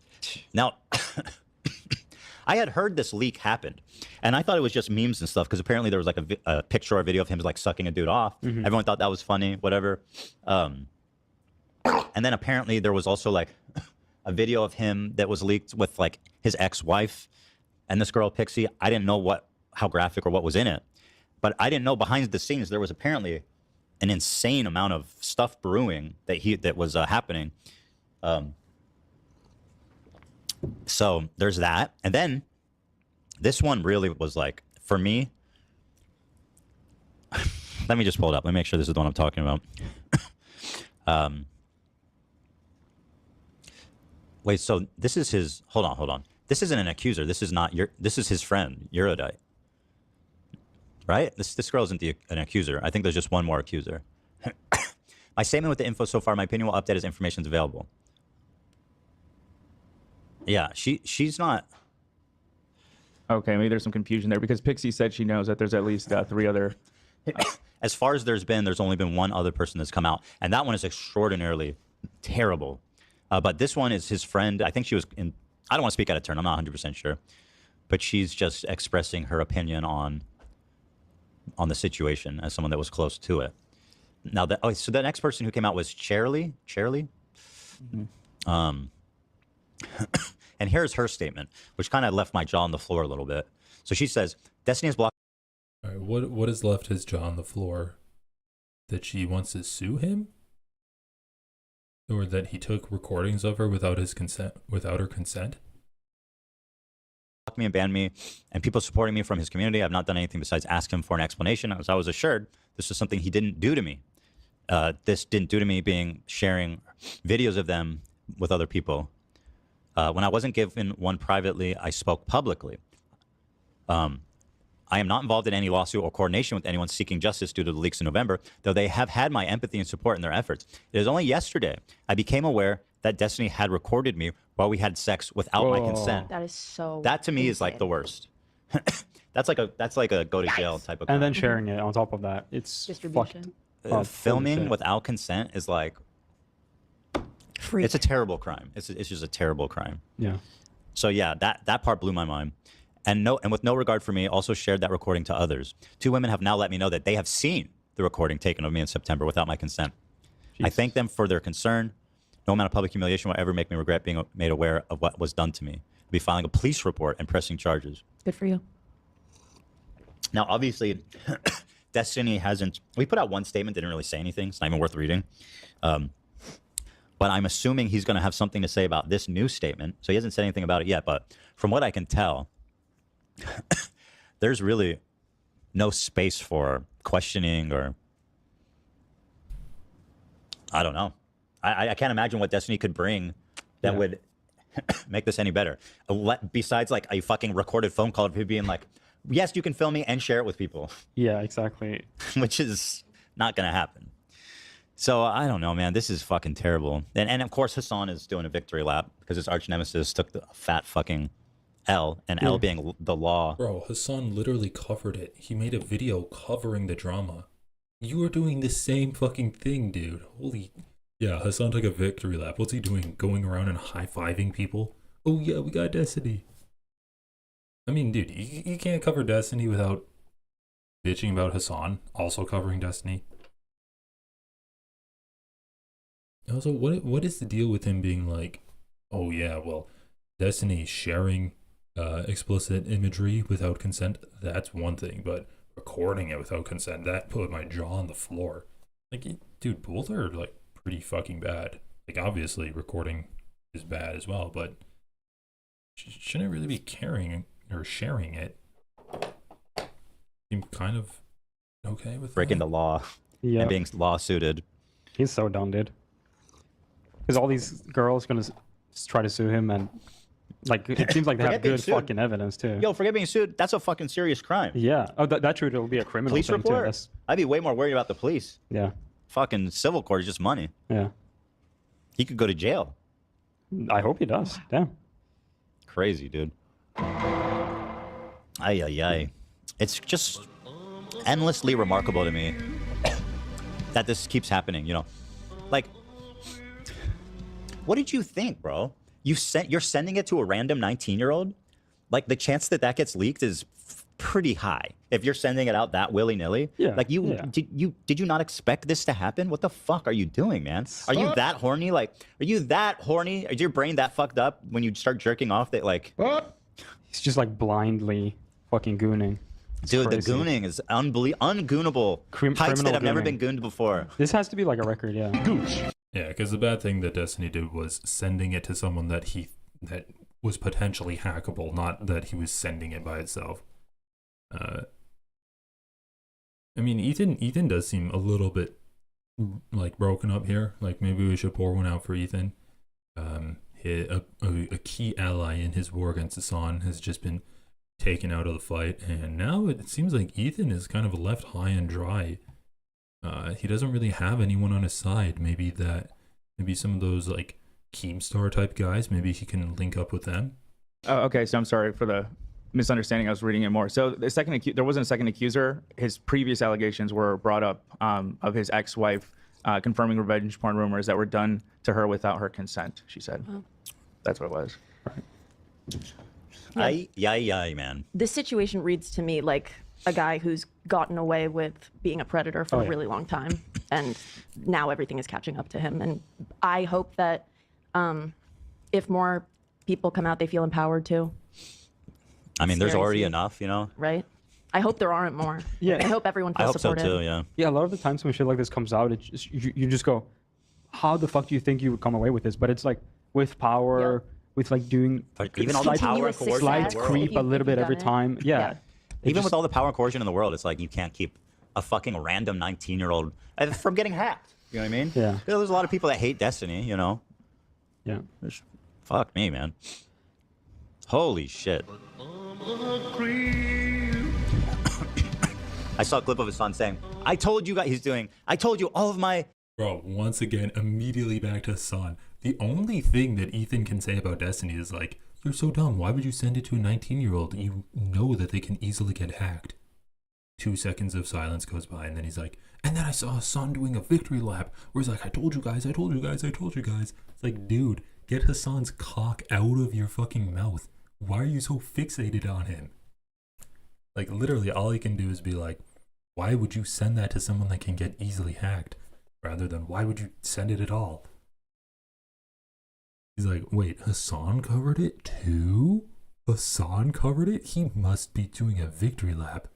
Is, like, Ethan's watching more clips of Hassan than I am. I hope that if more people come out, they feel empowered too. I mean, there's already enough, you know? Right? I hope there aren't more. That's so funny. Olivia's like I don't know if this is the way Ethan meant it, but it came off as Olivia being like, I hope the more people come out. And then Ethan's like, well, there's already enough people. Like, we don't really need more people, right? Guys, you can cool it on the allegations. You can cool it on coming forward. And we had the Me Too movement 6 years ago. We don't need that again. It's so funny, dude. He's like, there's enough people. We're good. I think there's already enough. Like, I know that's probably not what he meant. Probably just meant like there's already enough people to put Destiny away, but it's just kind of funny because it came off that way. More. Yeah. I hope everyone feels supported. I hope so too, yeah. Yeah, a lot of the times when shit like this comes out, it's just, you just go, how the fuck do you think you would come away with this? But it's like with power, with like doing even all the power and coercion slight creep a little bit every time. Yeah. Even with all the power and coercion in the world, it's like you can't keep a fucking random 19-year-old from getting hacked. You know what I mean? Yeah. There's a lot of people that hate Destiny, you know? I mean, it's kind of funny there too, where they're talking about how Destiny uses his power to keep people from spreading rumors about him, right? Where if you talk about stuff that I did that was bad to you, I'll bury you. You'll never have a career online. You'll never even have a career offline because my fans are going to harass the hell out of you. And then Ethan's like, yeah, well, even with all that power, you can't stop a 19-year-old from getting hacked. I don't know. I just feel like his head's kind of in the wrong place there, right? Like, he seems to be very hyper-focused on the 19-year-old's phone getting hacked rather than the kind of gross relationship that Destiny has with his fans and also the way that he treats his sexual partners and the people that he has intimate relations with and how he kind of manipulates them. He's like, well, man, 19-year-olds, they don't have the best online security in the world. Can't afford that Norton Internet Security Plus package. So their phone's getting hacked. Even with all the power in the world, you can't stop a 19-year-old's phone from getting hacked. Wrong takeaway, Ethan. Like, I'm I'm only gonna send it to someone who has good security on their phones. Yeah. Fuck me, man. Holy shit. I saw a clip of his son saying, I told you guys, I told you all of my enemies are all pedophiles and Nazis. And someone said, what about Ethan? And he goes, Ethan's in a league of his own. I don't know exactly what he said, but I said, okay. At least I'm not a pedophile or a Nazi. It could be worse than that. That is pretty good. He's like, he's in a league of his own. He's Jewish. Right, Zach? Oh. Right. Found it. Oh, that was sad. That was, dude, holy shit. That joke fell really flat. Ethan's making his crew feel really uncomfortable. Dude, his entire crew was silent, and then he forces Zach to, like, give him a bump. give him a pound. All right, well, with that joke, I think we can end it. We'll run it back one more time, and then I'm ending the stream. That was painful. He doesn't even know the clip that he's referencing, and he's just like, yeah, I saw Hassan say something, and he said that he hates me because I'm Jewish, right, guys? Destiny, you know. Yeah. Fuck me, man. Holy shit.